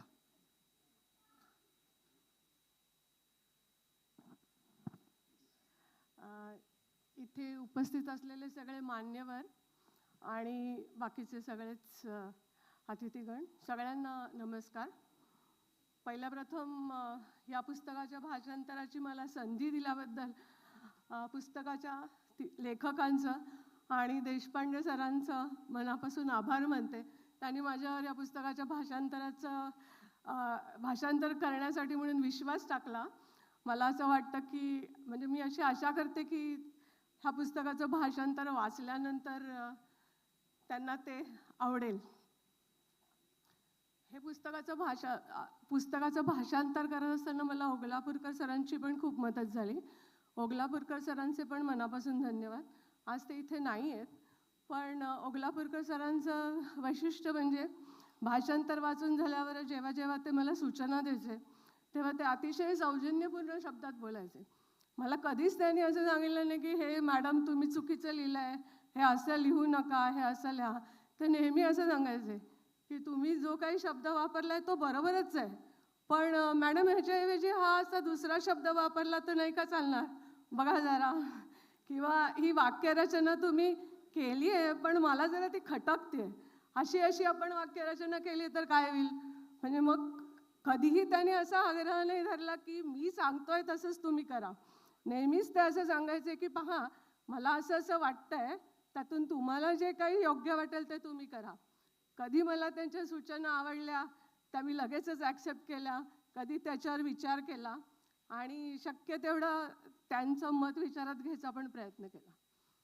तसं पुस्तकाचं भाषांतर करायचं काम जरासं अवघडच होतं, म्हणजे कारण विषयही तसा खोल होता, विषय वेगळा होता. मी फिजिक्सची विद्यार्थिनी, त्यामुळे मला एनर्जी ही फिजिक्सच्या रूपानेच माहिती. फिजिक्समध्ये जी काय एनर्जी असते ती मला माहिती होती, पण या पुस्तकातनं एनर्जी एका वेगळ्याच संदर्भातून समोर आली. पुस्तक वाचायला लागले आणि भाषांतर करायला लागले तेव्हा मला बऱ्याच गोष्टी नव्याने कळल्या. ज्या गोष्टी माहिती होत्या त्यांच्याबद्दल पण नव्याने माहिती झाली. म्हणजे उदाहरणार्थ पुस्तकामध्ये त्यांनी केमिकल इंडस्ट्री किंवा कन्स्ट्रक्शन किंवा आपलं दळणवळण वगैरे या सगळ्या इंडस्ट्रीचा एक आढावा घेतला आहे. त्याच्यानंतर त्याच्यामुळे काय काय प्रदूषण होतं आणि त्याच्यावर आपल्याला काय करता येईल हे पण सगळं त्या पुस्तकामध्ये आहे. आता मला इंडस्ट्रीची काहीच माहिती नव्हती, त्यामुळे मला या सगळ्या गोष्टी म्हणजे इंडस्ट्रियल प्रोसेसेस पण माहीत नव्हत्या. तर हे सगळं मला पहिल्यांदा समजून घ्यायला लागलं. मग नंतर आपण जे काही लिहितोय, आपल्याला जे काही समजलंय ते बरोबर आहे ना, आणि ते आपण मराठीत बरोबर लिहितोय ना, यासाठी काही लोकांच्याबरोबर चर्चा केली. सम्यकचा कॉन्टॅक्ट झाल्यानंतर सम्यकला पण मी खूपदा विचारलं की सम्यक हे बरोबर आहे ना, असं मी लिहिलंय. त्यांनी मला नेहमीच मदत केली आणि नेहमीच पटकन तो मेसेज पाठायचा. मी कधीही त्याला मेसेज केला तरी त्याचा लगेच मला मेसेज यायचा. त्यामुळे सम्यक तुझे मनापासून आभार. ज्या गोष्टी माहीत होत्या म्हणजे न्यूक्लिअर फिजिक्स किंवा न्यूक्लिअर एनर्जी मला माहिती होती, कारण मी कॉलेजमध्ये न्यूक्लिअर फिजिक्स शिकवत पण होते. रिॲक्टर म्हणजे काय, चेन रिॲक्शन म्हणजे काय, मग ते असे मॉडरेटर असतात वगैरे सगळं माहिती होतं. पण जेव्हा प्रत्यक्षात भाषांतर करायला लागले तेव्हा रिॲक्टरबद्दल खूप काही नवीन माहिती मिळाली. म्हणजे युरेनियम फ्युएल आहे असं माहिती, पण ते युरेनियम फ्युएल कसं वापरतात, कसं फीड करतात, पॅलेट्स कशा बनवतात, ही सगळी माहिती मला हे पुस्तक वाचून मिळाली. म्हणजे त्याच्यासाठी मला वेळोवेळी नेटवर वाचायला लागायचं, त्याच्यातनं माहिती मिळवायची आणि मग त्याच्याप्रमाणे भाषांतर, म्हणजे मला कळलं की मग नंतर भाषांतर करत होते. असं नाही केलं की नुसतं शब्दशः भाषांतर केलं. शक्यतो मला जे काही समजलं आणि मला जे म्हणजे पुस्तकात जे काही तुम्ही लिहिलंय सर, त्याचं शक्यतो प्रामाणिकपणे मराठीमध्ये भाषांतर करण्याचा मी प्रयत्न केला. म्हणजे खूपदा टेक्निकल टर्म्सला मराठी शब्द कळायचे नाहीत, मग त्याच्यासाठी परिभाषा कोशाशी मला बऱ्याचदा मदत झाली. कधी कधी परिभाषा कोशामध्ये पण शब्द सापडायचा नाही, मग अशा वेळेला स्वतःच काहीतरी नवीन शब्द तयार करून तो वापरायचा. मग तो इतरांना विचारायचं की हे बरोबर वाटतंय ना, आणि मग ते मी भाषांतर केलं.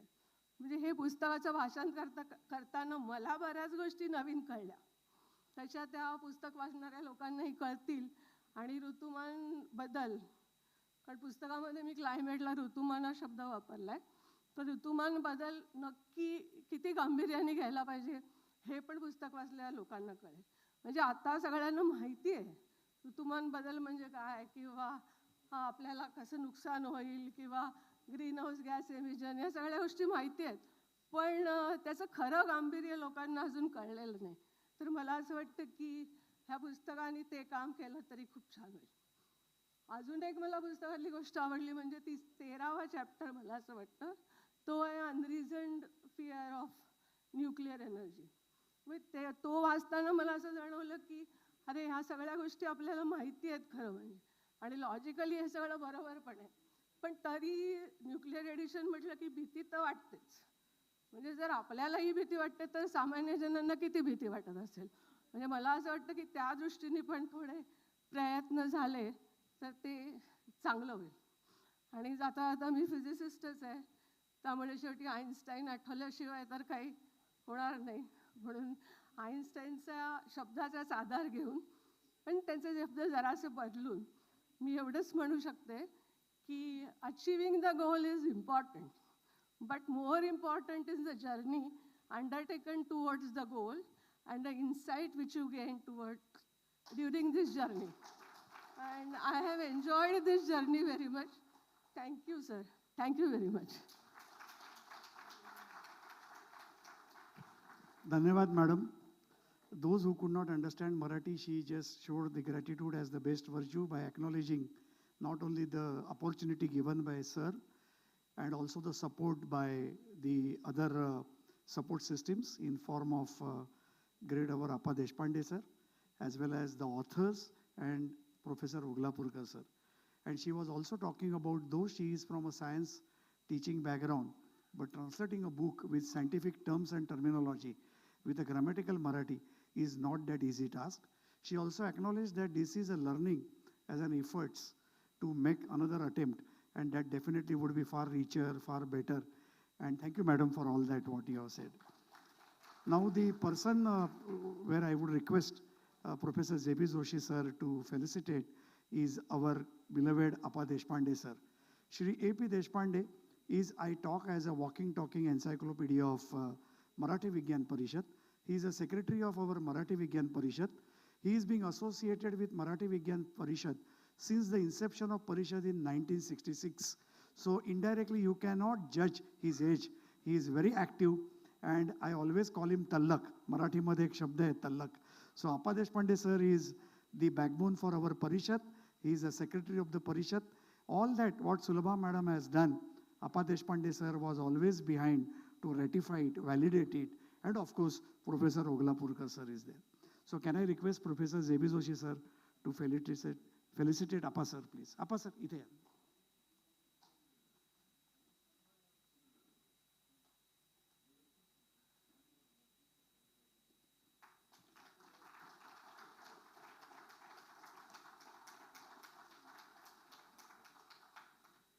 I request Appa Deshpande sir to also address and share his views.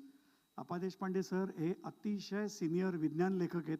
आम्ही आमच्या लहानपणापासून त्यांच्या विज्ञानाविषयीच्या गमती जमतीतनं सांगितलेल्या गोष्टी वाचवल्या आहेत आणि त्यांना मी मनोगत व्यक्त करायला विनंती करतो. Thank you, Hemant. Now, when this book was to be translated, there was a problem who should do this. And then, as Marathi Vignan Parishad since 1966 has developed many speakers and writers to write in Marathi, science in Marathi. So we requested Professor Subhaga Karlekar.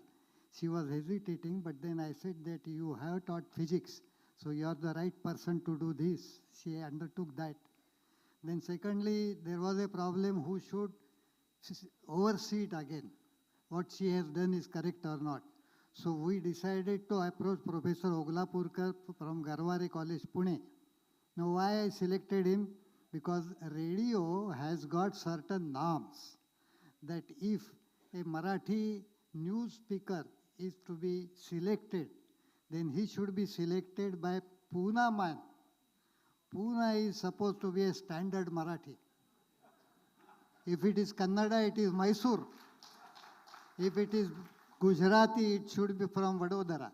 So it is like that. So I decided to request Professor Oglapurkar. He did it very happily. He is a very senior professor of physics.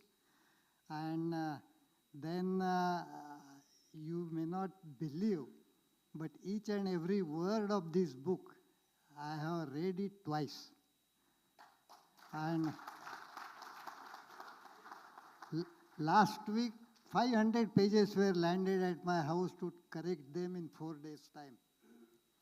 So barring my food time and the sleep time, I utilize my entire time to do all these things. I am happy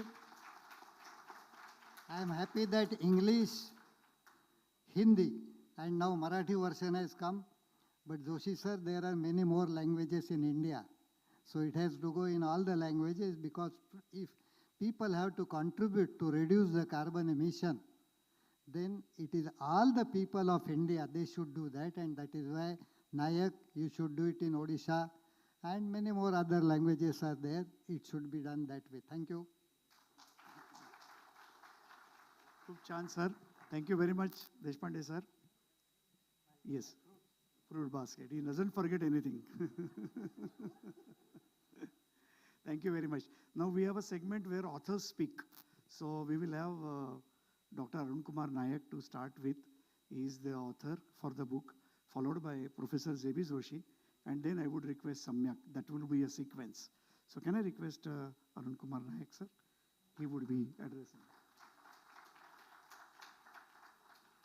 So before I hand over to Arun Kumar Nayak, he is the head of Nuclear Controls and Planning Wing at Department of Energy, DAE.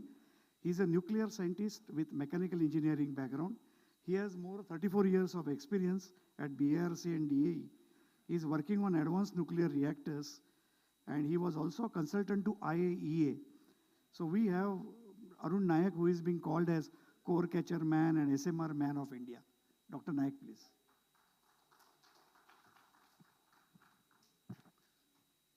Namaskar and a real good evening. First of all, let me say my gratitude to the Guru of Gurus who are sitting here. It's really an honor to stand before them and to speak and get this book released a third time in their hands.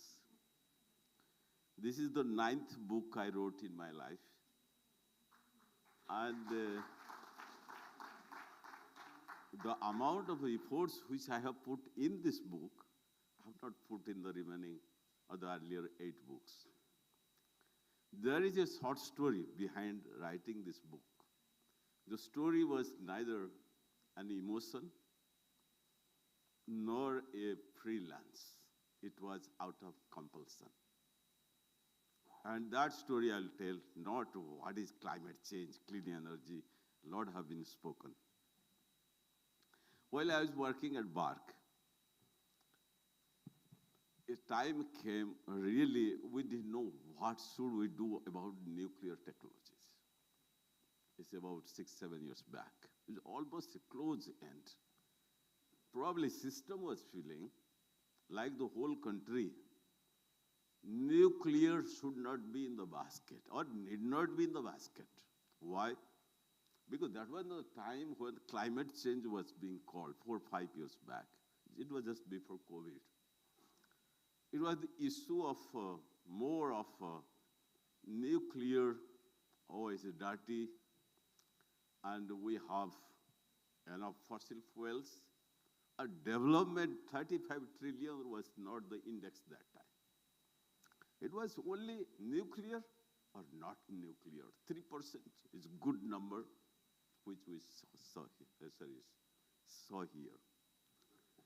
So in that condition, there was an argument, should we go for nuclear? And I made a simple energy balance for India, not for a Viksit Bharat, which became a slogan probably a couple of years back. Modi government wanted for the re-election. Let's understand. I'm very honestly speaking. It was only a 10,000 billion units which you all spoke about. Can we do that? How much solar, wind, hydro, and how much nuclear is required? And the whole country, including atomic energy, was believing nuclear is required, but not so much. Even the system was feeling nuclear was not required. And I was trying to prove nuclear is very much required. At that time, only one person was helping me. It is the guru of gurus, Dr. Kakodkar, who was always supportive. And still system was against. And then I started writing an article to show how much nuclear is required for India. And then this impact of COVID started. A lot of issues, societal problem, development was so poor in India. We are all talking about Viksit Bharat. If you see during COVID time, 1.4 billion was sitting inside the room, inside the houses. Nobody was knowing, is there a respite from that?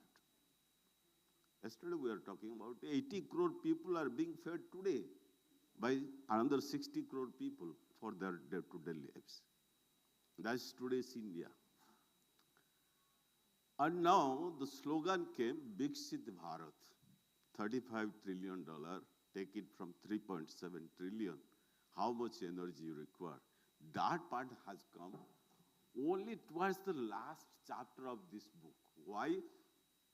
Because it took 3 years to write this book, and when I was writing about to complete, the Modi government started slogan, 35 trillion by end of 2047. Then it was very easy for me to propagate. We need hundreds gigawatt from nuclear. That's what Dr. Kakodkar says, 2,500 gigawatt. This number has come not because of imagination, it's simple mathematics. So, what I want to say to the community here, this book has not been written from a freelance point of view.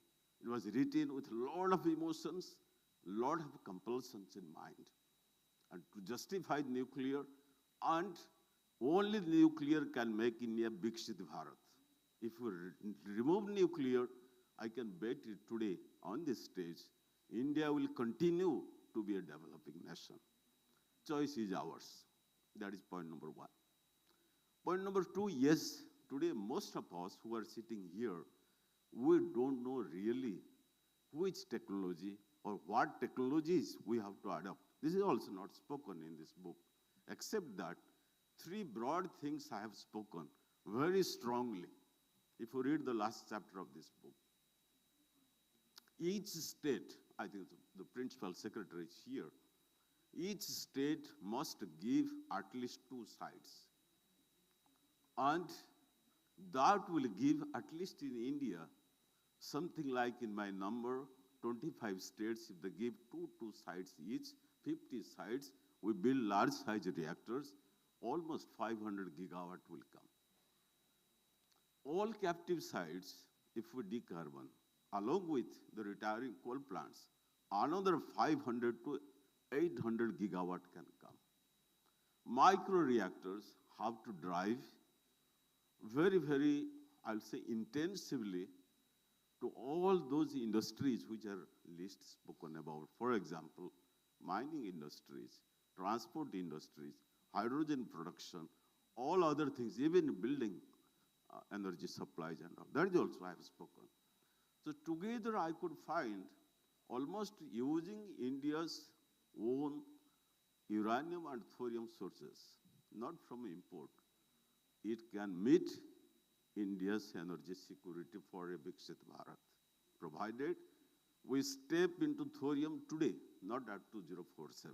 That's why Dr. Kakodkar always speaks, step into thorium, but nobody really steps into thorium. Two persons I have invited here, and they're from outside India, but they are the thorium, I'll say the flag bearers. One is Mr. Melsa, he's a good friend. Another is Mr. Franklin. They are the thorium technology flag bearers looking for a platform to deploy their technologies. And many such, even, I think Mr. Kush Singh also left. When I met him at Delhi, he also spoke to me, Dr. Nayak, I have a technology. Today it can be immediately deployed. That's what he was saying, with a molten salt reactor using thorium. I invited him, not just out of fashion. I said, Dr. Kakodkar will be here. Please tell your technology. So what I want to say here, there are enough ways of solving this problem. Why carbon capture storage cannot solve India's energy security? Also, I have dedicated half a chapter to that. CCUS. Why? Each CCUS releases almost 140 to 200 grams of CO2 per 1 unit of electricity. It is much beyond what the IEA is recommending to safeguard a planet. And that's what Professor Sharma said. Today we emit 2.5 billion or 3 billion tons of CO2. Viksit Bharat will continue with fossil fuels, 10 to 12 billion tons of CO2. How much you will capture? What you will do with that CO2? So it is not technically and commercially viable. I just invite all young people sitting here, the country is yours. Nuclear technology has to be peddled in full swing if we want to safeguard this planet as well as develop India. This is what we have written in this book. Last and most important thing, what I want to say, Dr. Bhabha and us, what is the difference? He could dream and we are unable to dream. This is the only difference. When I was working in nanotechnology, Dr. Kakodkar knows very much, 2005 story I'll tell you. I attended a meeting like this. One of the persons, what is his dream by 2050?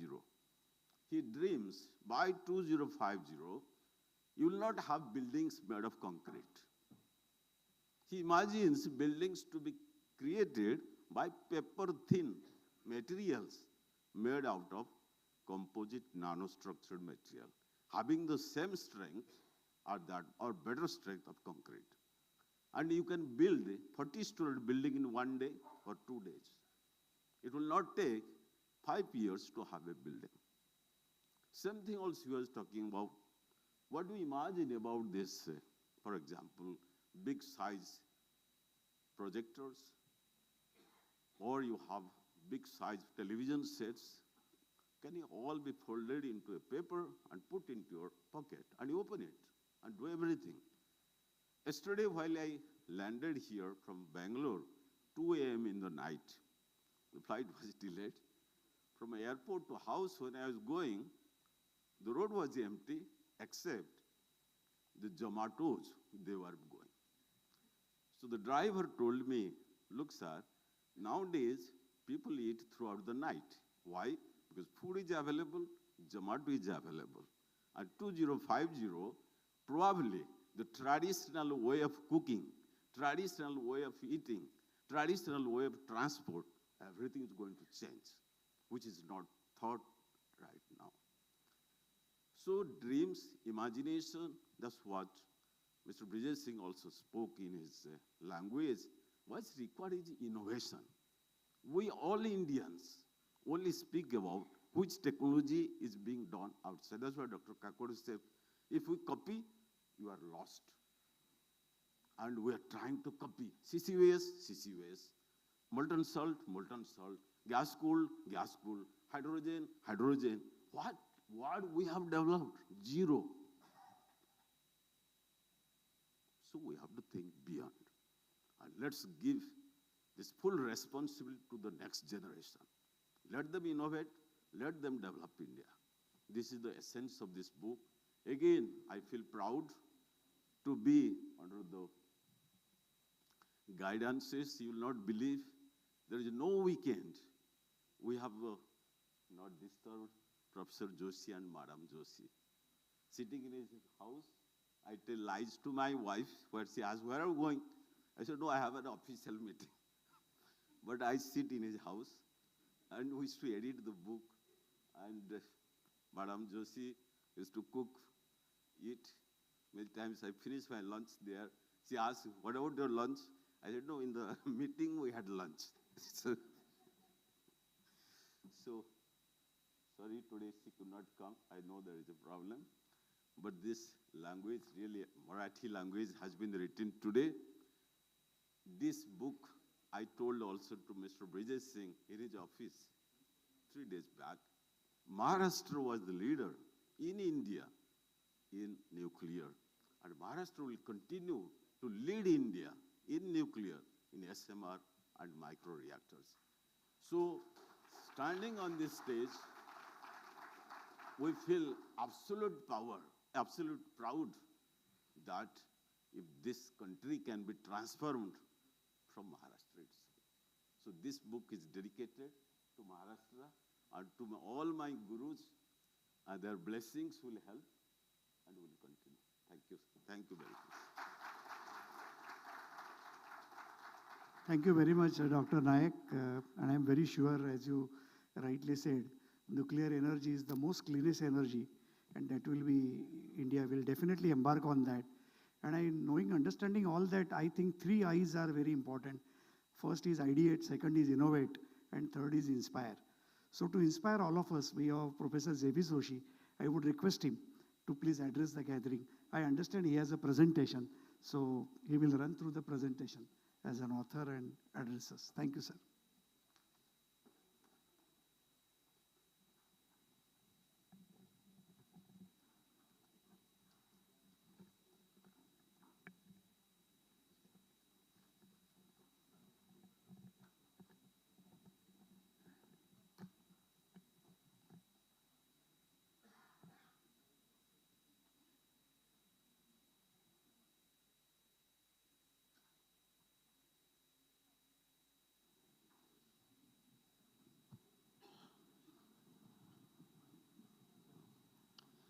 Hello, good evening.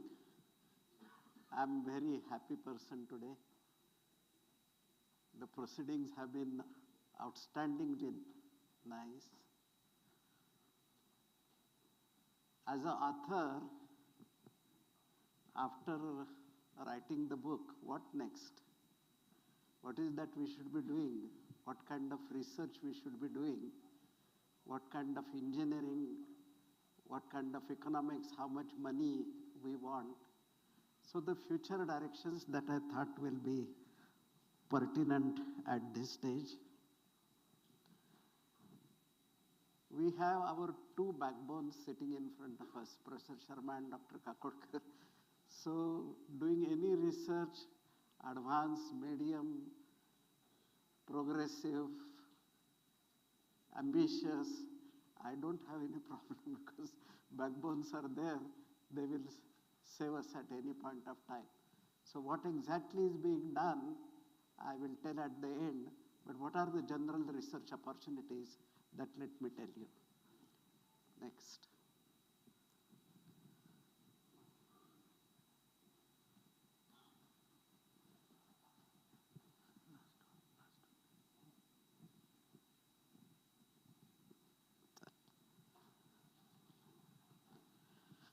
The first point I want to emphasize is the research cannot be done on a country-wise basis. We need to do research the globe as a whole, because CO2 released by Pakistan doesn't remain Pakistan CO2 or India CO2 or US CO2 or European CO2. So this comprehensive model consisting of several parameters which I will be explaining later, it is missing just now. Nation-wise comprehensive models, they also don't exist.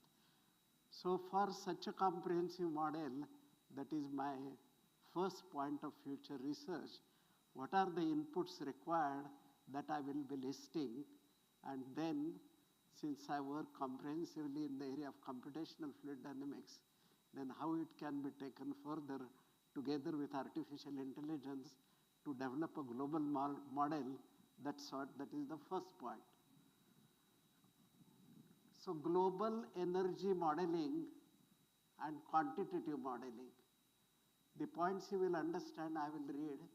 Future demand and projections of different sectors. We talked about the energy sector, we talked about the transport and cement and different things. Then commitments to net zero scenarios that should come from variety of nations. Sustainable development and better HDI. So these numbers coming from all the countries. To my mind, we should develop a generalized model to begin with, and then should have a provision for every country's HDI, and then how the total scenario looks like. Geographical availability of resources. Resource availability just now, and what can be done with economic mining, or if at all mining is to be done, what is the cost, and whether that can be done in a generalized model. Harnessing potential. We know intermittency is a big problem in all kinds of solar, which includes wind, land and resource requirement, and grid suitability, particularly of non-conventional energy. Categorization of base load and peaker in terms of availability and economic viability during high and low demand hours. So this is required in terms of information. Next slide. Then let us see desectoral decarbonization. I am talking about the total need required for developing a global model, so that if anything happens anywhere, whether it can be plugged into the model and the predictions can be done. Base load systems versus variable energy systems. Decarbon options and alternate fuels. Load following, new technologies, basically improved efficiencies. The industry sector, decarbon and alternative fuel options. Viability of carbon capture and storage. Locked-in emissions and retrofitting options. Options for process modifications. Say, for example, I'm working very extensively in this area. Can we increase the capacity of existing plant by investing less than 5% of the original capital cost and increase the capacity by 30%, 40%? And I have many success stories to tell you, maybe more than 30, 40. Transport sector, biofuels and hydrogen fuel options for passenger and freight transport. Now, what is good or what is not so good that we can implement in the model. The new technologies in transport sector, but basically whether we can focus on improved efficiencies. Readiness of the sectors for the change, strategies for short, intermediate and long term, like we said, 2030, 2040, 2047. So what are our plans? Next slide. Then the hydrogen cycles. Production, storage, and transport. Different methods of hydrogen production, economics of hydrogen production, equivalency of hydrogen with natural gas and the usage, new technologies for hydrogen, again improved efficiency. Utilization of hydrogen, options for utilizing hydrogen as combustion, fuel cells, and energy carrier. Readiness of different sectors for short, intermediate, and long-term implementations. The safety analysis, safety qualification during production, storage, transport, and utilization. Next slide. Sustainability studies, energy storage options, resource requirements for energy storage, are battery storages renewable, waste generation from energy storages, options and disposal technologies, new technologies, again improved efficiency. Sustainability of renewable energy. Will renewables produce more renewables? What Professor Sharma said. Availability of the raw readiness for large-scale deployment, that is scale-up. Life cycle analysis. Waste generation and disposal technologies for all those kinds of waste. Next slide. One Earth, that is with which I started, one future, one energy solution. That I mean the overall global modeling. International impact, global impact of decarbonization of individual countries. International collaborations for research availability, international collaborations for technology, research and deployment, international policies and strategies, the national policy impact, creation of decarbon policies in different sectors. Next slide. Readiness of education. I think this is very important, and with the support of our Vice Chancellor, I state that the manpower, even if we take nuclear energy, huge manpower is required for manning that particular industry.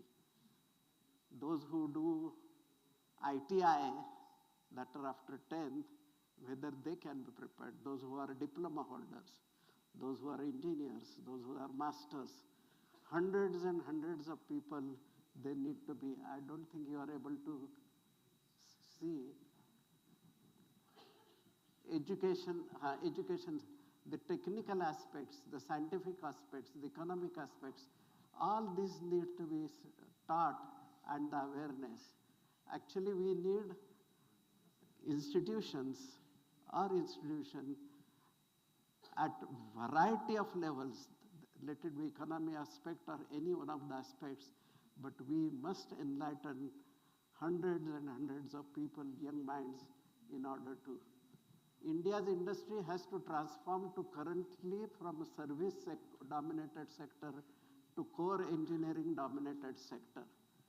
In other words, we need to transport from a global importer to global exporter. Now, this is the sentence which is very much liked by Dr. Kakodkar and Professor Sharma together.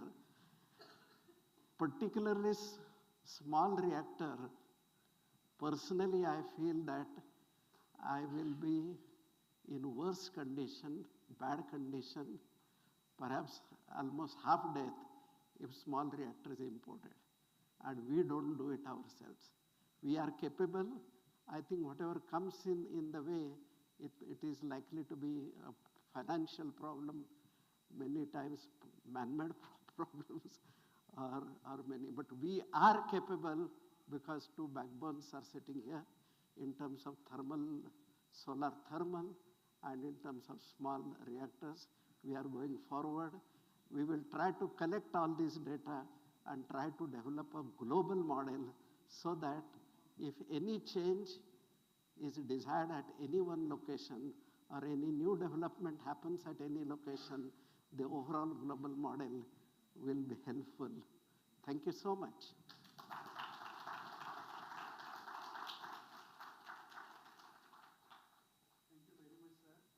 I'm sure you must have all seen that Professor J.B. Joshi, my guru, he gets excited whenever he sees the list of the problems because he is a solution engineer. He converts a problem into an opportunity. And that's not a surprise for you. 135 PhD students and some of us are here. And still he has got lot of lists and lot of work he has to do. And just I take this opportunity under his mentorships, under the ICT's core team. ICT recently has started MBA course, 2-year degree, AICT approved course, sir, especially in the areas of innovations, entrepreneurships, and venture development. And the man behind them, many are there, but he is the mover and shaker, and we are going with his mentorship. Thank you, sir, for all that. Thank you, sir.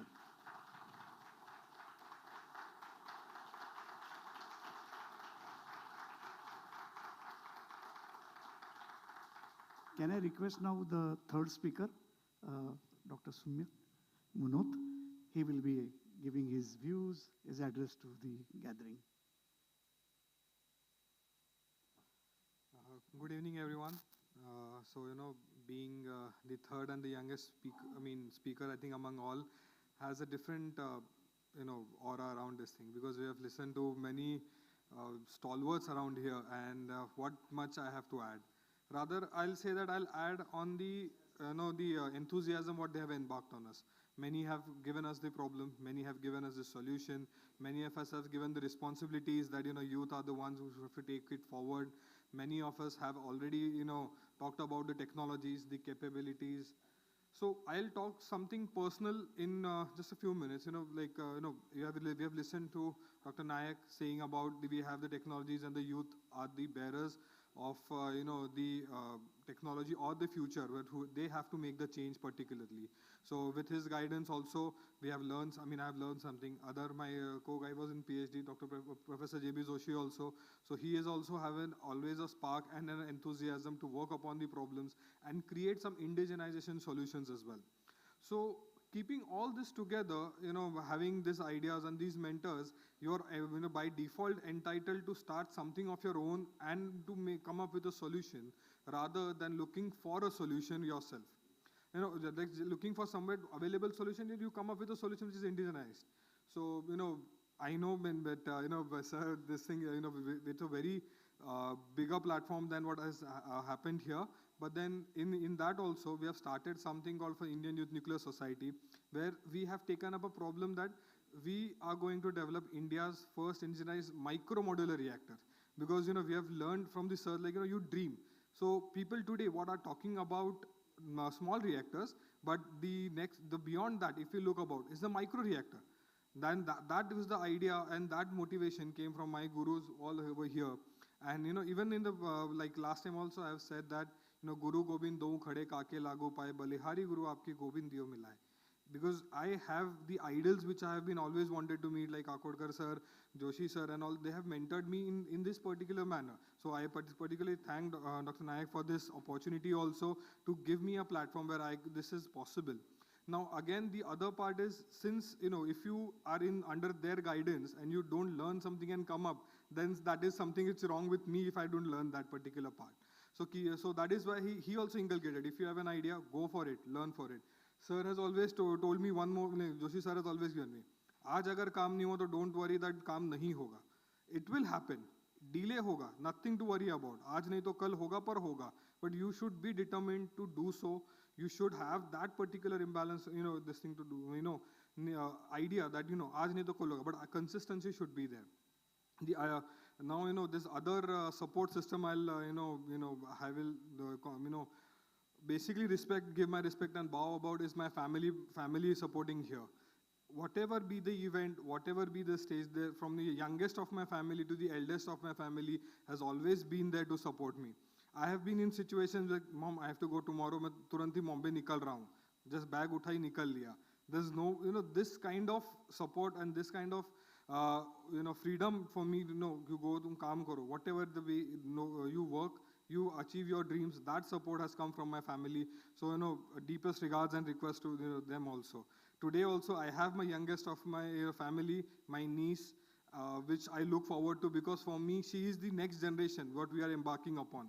Today, there's a sudden realization, after something such as happened, you have a realization that there is another generation who is now going to come to you to ask for some suggestions, some options, some, whenever they are in problems, they'll come for you to solutions. So now, in that way also, they have inculcated, because sir used to always ask me, next time kya? So you know nuclear. Next generation ko kya dekhe jaoge? Why not? Why this not? Why not these things? So these all inculcated in that part.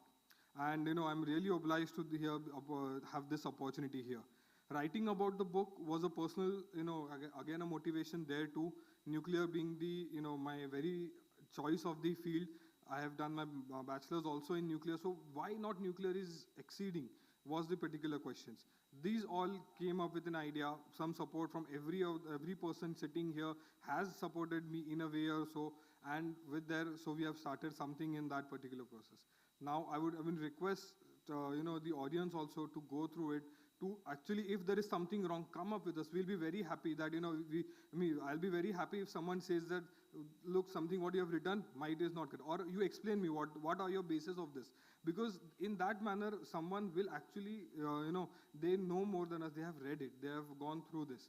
And, as also sir pointed out, dreaming is the only option that, need is the mother of invention. But dream is the basically, manufacturer of the best of the solutions, what is possible. Need only caters to what you require now. Dream, it gives you luxury and all.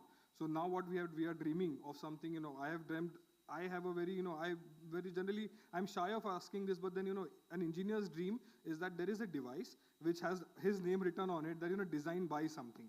I, being a nuclear engineer, I'll have to say that, I will have someday have a nuclear technology where I say that, oh, this was designed by me or my group's name. So with that dream, we are dreaming about. And I want to inculcate this part to the others also. That means you come up with that particular enthusiasm, and definitely this will progress. Lastly and not the least, it is the geopolitical land where you grow up. I grew up in Maharashtra, so what we are starting is this particular microreactors incubation in Maharashtra itself. So, looking and really bowing down to the teachers, guides, mentors, family, friends, everyone here, thank you, and thank you very much for this opportunity. Thank you very much. Thank you, Samyak, the youngest author among the all. Now we are reaching the fag end of the event, and publishers, on behalf of Sundaram Publishers, would also like to share their views as a sweet memories, a journey from English to Marathi translation. And Shivanand Bagwe from Sundaram also tells me always that he has a wish list that on 1st of May, Professor M.M. Sharma's book also come up with such an event and such an opportunity. And luckily we have Mrs. Anita Patil, the lady who is behind making this. She is also here. So let us see how the things happen. Can I request Mrs. Sheetal Bagwe to come up and share views on behalf of sweet memories from the publisher's point of view? Thank you, sir. Good evening, everyone. It is wonderful to be here today, reflecting on the journey of this book, one that addresses critical topics such as climate change and clean energy options for India, subjects that shape the future of our planet. Today, it also reflects the journey of the remarkable scientists before whom I stand with deep admiration. Their groundbreaking contributions to the country came with many challenges, but they never gave up. Their hard work, dedication, and vision inspire us all. They teach us that no matter how big the goal is, persistence and innovation will always lead the way. Their journey motivates us to play our small part in contributing to their larger vision of scientific progress and nation's development. This reminds me of a few lines of powerful Marathi poem by renowned poet Mr. Suresh Bhatt that beautifully captures the essence of resilience and determination. रोखण्यास वाट माझी वादळे होती आतुर डोळ्यात जरी गेली धूळ थांबण्यास उसंत नाही. येतील वादळे, खेटेल तुफान, तरी वाट चालतो. अडथळ्यांना भिवून अडखळणे पावलांना पसंत नाही. This poem perfectly reflects our journey at Sundaram Art Printing Press. It evolves from traditional printing to a full-fledged digital publication house, which evidence our unstoppable spirit. We embrace change, transitioning from ink and paper to pixels and screens without losing our original essence. Today, Sundaram Digital Publication House stands tall, offering everything under one roof: designing, printing, publishing, and even hosting events. This journey would not have been possible without the trust placed in us by the authors Padma Bhushan Professor J.B. Joshi Sir, Chancellor ICT, Dr. Arun Kumar Nayak Sir, Head Nuclear Controls and Planning Wing, Department of Atomic Energy, and Dr. Samyak Munot Sir, Postdoctoral J.B. Joshi Research Foundation. With their guidance, we published our very first book, Climate Change, Clean Energy Options and Relevance of Nuclear Power, in English, right here on National Science Day, February 28, 2024. The book was later launched in Hindi on 11th May 2024 in Delhi. And today, we are proud to present the Marathi version, making sure that this important subject reaches a wider audience and bridges language barriers. These multilingual efforts are meaningful steps towards inclusivity, as stories, knowledge, and information should never be limited by language. I express my deepest gratitude to the authors, contributors, translators, and everyone who supported us along the way. I would like to extend my heartfelt gratitude to our guests for taking out time of their busy schedules and making this event truly remarkable. Your support motivates us to strive higher, deliver better, and grow stronger. Before concluding, I would like to express my honor for the Marathi launch. लाभले आम्हास भाग्य बोलतो मराठी, जाहलो खरेच धन्य ऐकतो मराठी, धर्म पंथ जात एक जाणतो मराठी, एवढ्या जगात माय मानतो Marathi. So it is truly a privilege to speak, listen, and publish in Marathi, a language that nurtures unity, wisdom, and pride. On behalf of the entire Sundaram family, thank you for being a part of our beautiful journey. Thank you. Thank you very much. And before I call upon Ms. Shivani for a vote of thanks, I would like to check with Dr. Nayak. Would you like to do a summary or closing remarks? Yeah? Yeah. Please. I think the closing is very simple. We already have spoken enough. Thank you. I think we all have to go home. That is the closing. But only one thing which is a thought for the day, which I wanted to speak and go. I had an interaction with Russia, especially negotiation with the Russian reactor. We speak your cost is very high. 3 times our cost, 2 times our cost. One Russian spoke one good thing, which is the thought for the day. It's imprinted in my heart. What they told, what one person told me lunch. मैं हिंदी में बोलता हूँ. अपनी जिंदगी में जो adopt किया वही आप हो जाते हो. आपने टुक टुक टुक अडॉप्ट किया after independence. So that is why tuk tuk tuk are only running on Indian roads. We adopted no less than a Mercedes. So that's why Russia का कोई रोड में टुक टुक टुक नहीं चलता है, ओनली मर्सिडीज चलता है. कहने का मतलब है 2500 gigawatt is Dr. Kakodkar's word. Can we implement it by 2050? This should be the conclusion of the day. I say Bhaba's words was 3-stage program. Kakodkar's day is 2,500 gigawatt by 2050. This is the best way of celebrating his birthday. Thank you. Well said. Already many of you must be knowing there is a fuel name which is being given, Anil, just to acknowledge the efforts and contribution of Dr. Kakodkar. And I'm very sure, Dr. Nayak, the day is not far where what you have said will happen. Because when we are in the presence of such a dignitaries, only and only positive energy gets generated and we get energized. Thank you very much. So I call upon Shivani to do the vote of thanks, and then subsequent to that there will be a national anthem, and then we will go for a gala dinner just at the Jade Ballroom. So thank you to all. I am signing off from and giving a charge to Shivani. Thank you.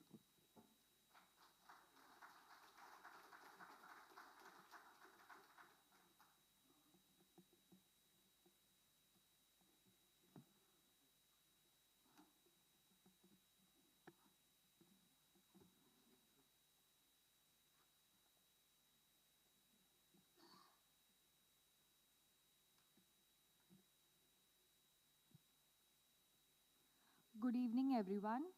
As we draw this remarkable event to a close, it's my privilege to extend heartfelt gratitude to all those who made today's occasion a grand success.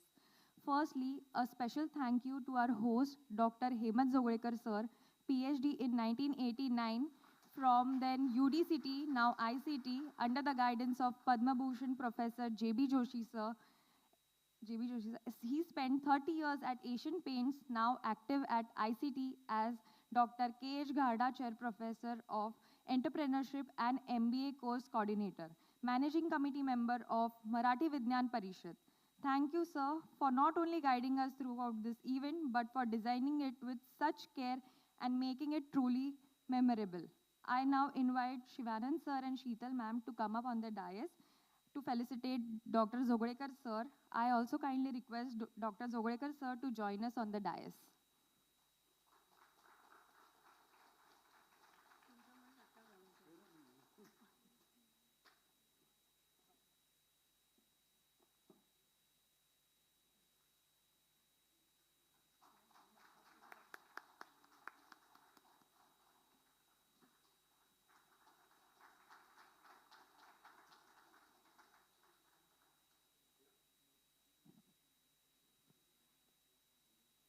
Thank you, sir.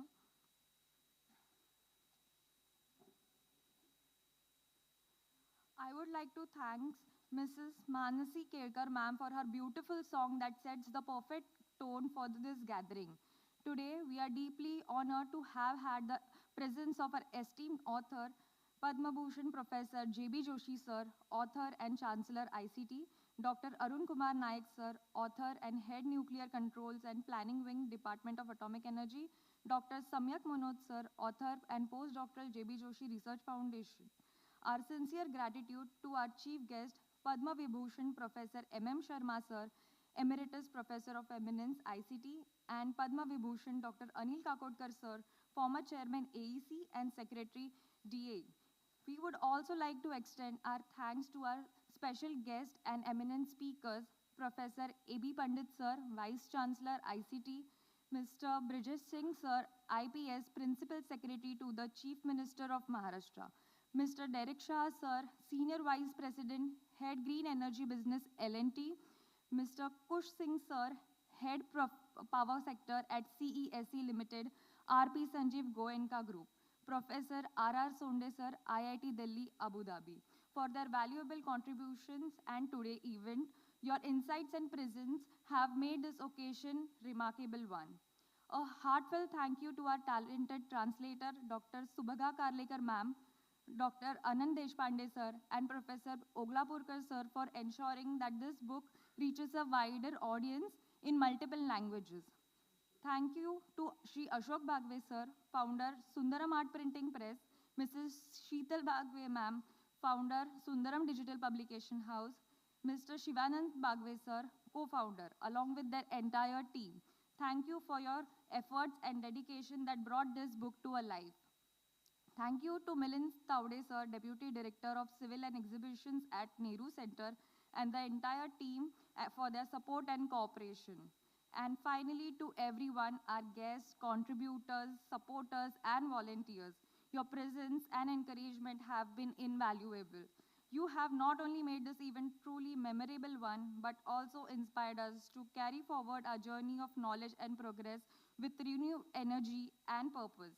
Now, I warmly invite everyone to join us for the dinner at Jade Ballroom. This is wonderful opportunity to connect further and celebrate the achievements we have discussed today.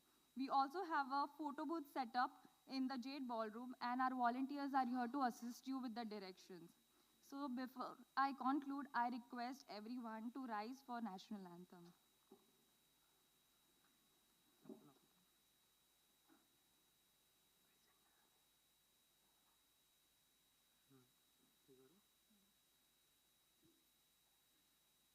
जनगण मन अधिनायक जय हे भारत भाग्य विधाता पंजाब सिंध गुजरात मराठा द्राविड उत्कल बंगा विंध्य हिमाचल यमुना गंगा उच्चल जलधि तरंगा तव शुभ नामे जागे तव शुभ आशीष मांगे गाहे तव जय गाथा जन गण मंगलदायक जय हे भारत भाग्य विधाता जय हे जय हे जय हे जय जय जय जय हे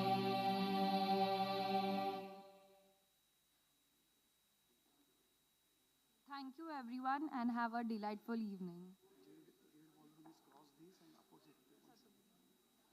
Just for the moment, the Jade Ballroom is not in this premise. You will have to just cross the entrance from where you came, go to the opposite side, here only, and then there is a Jade Ballroom. Volunteers are there to help you out. Just opposite, same complex. Thank you.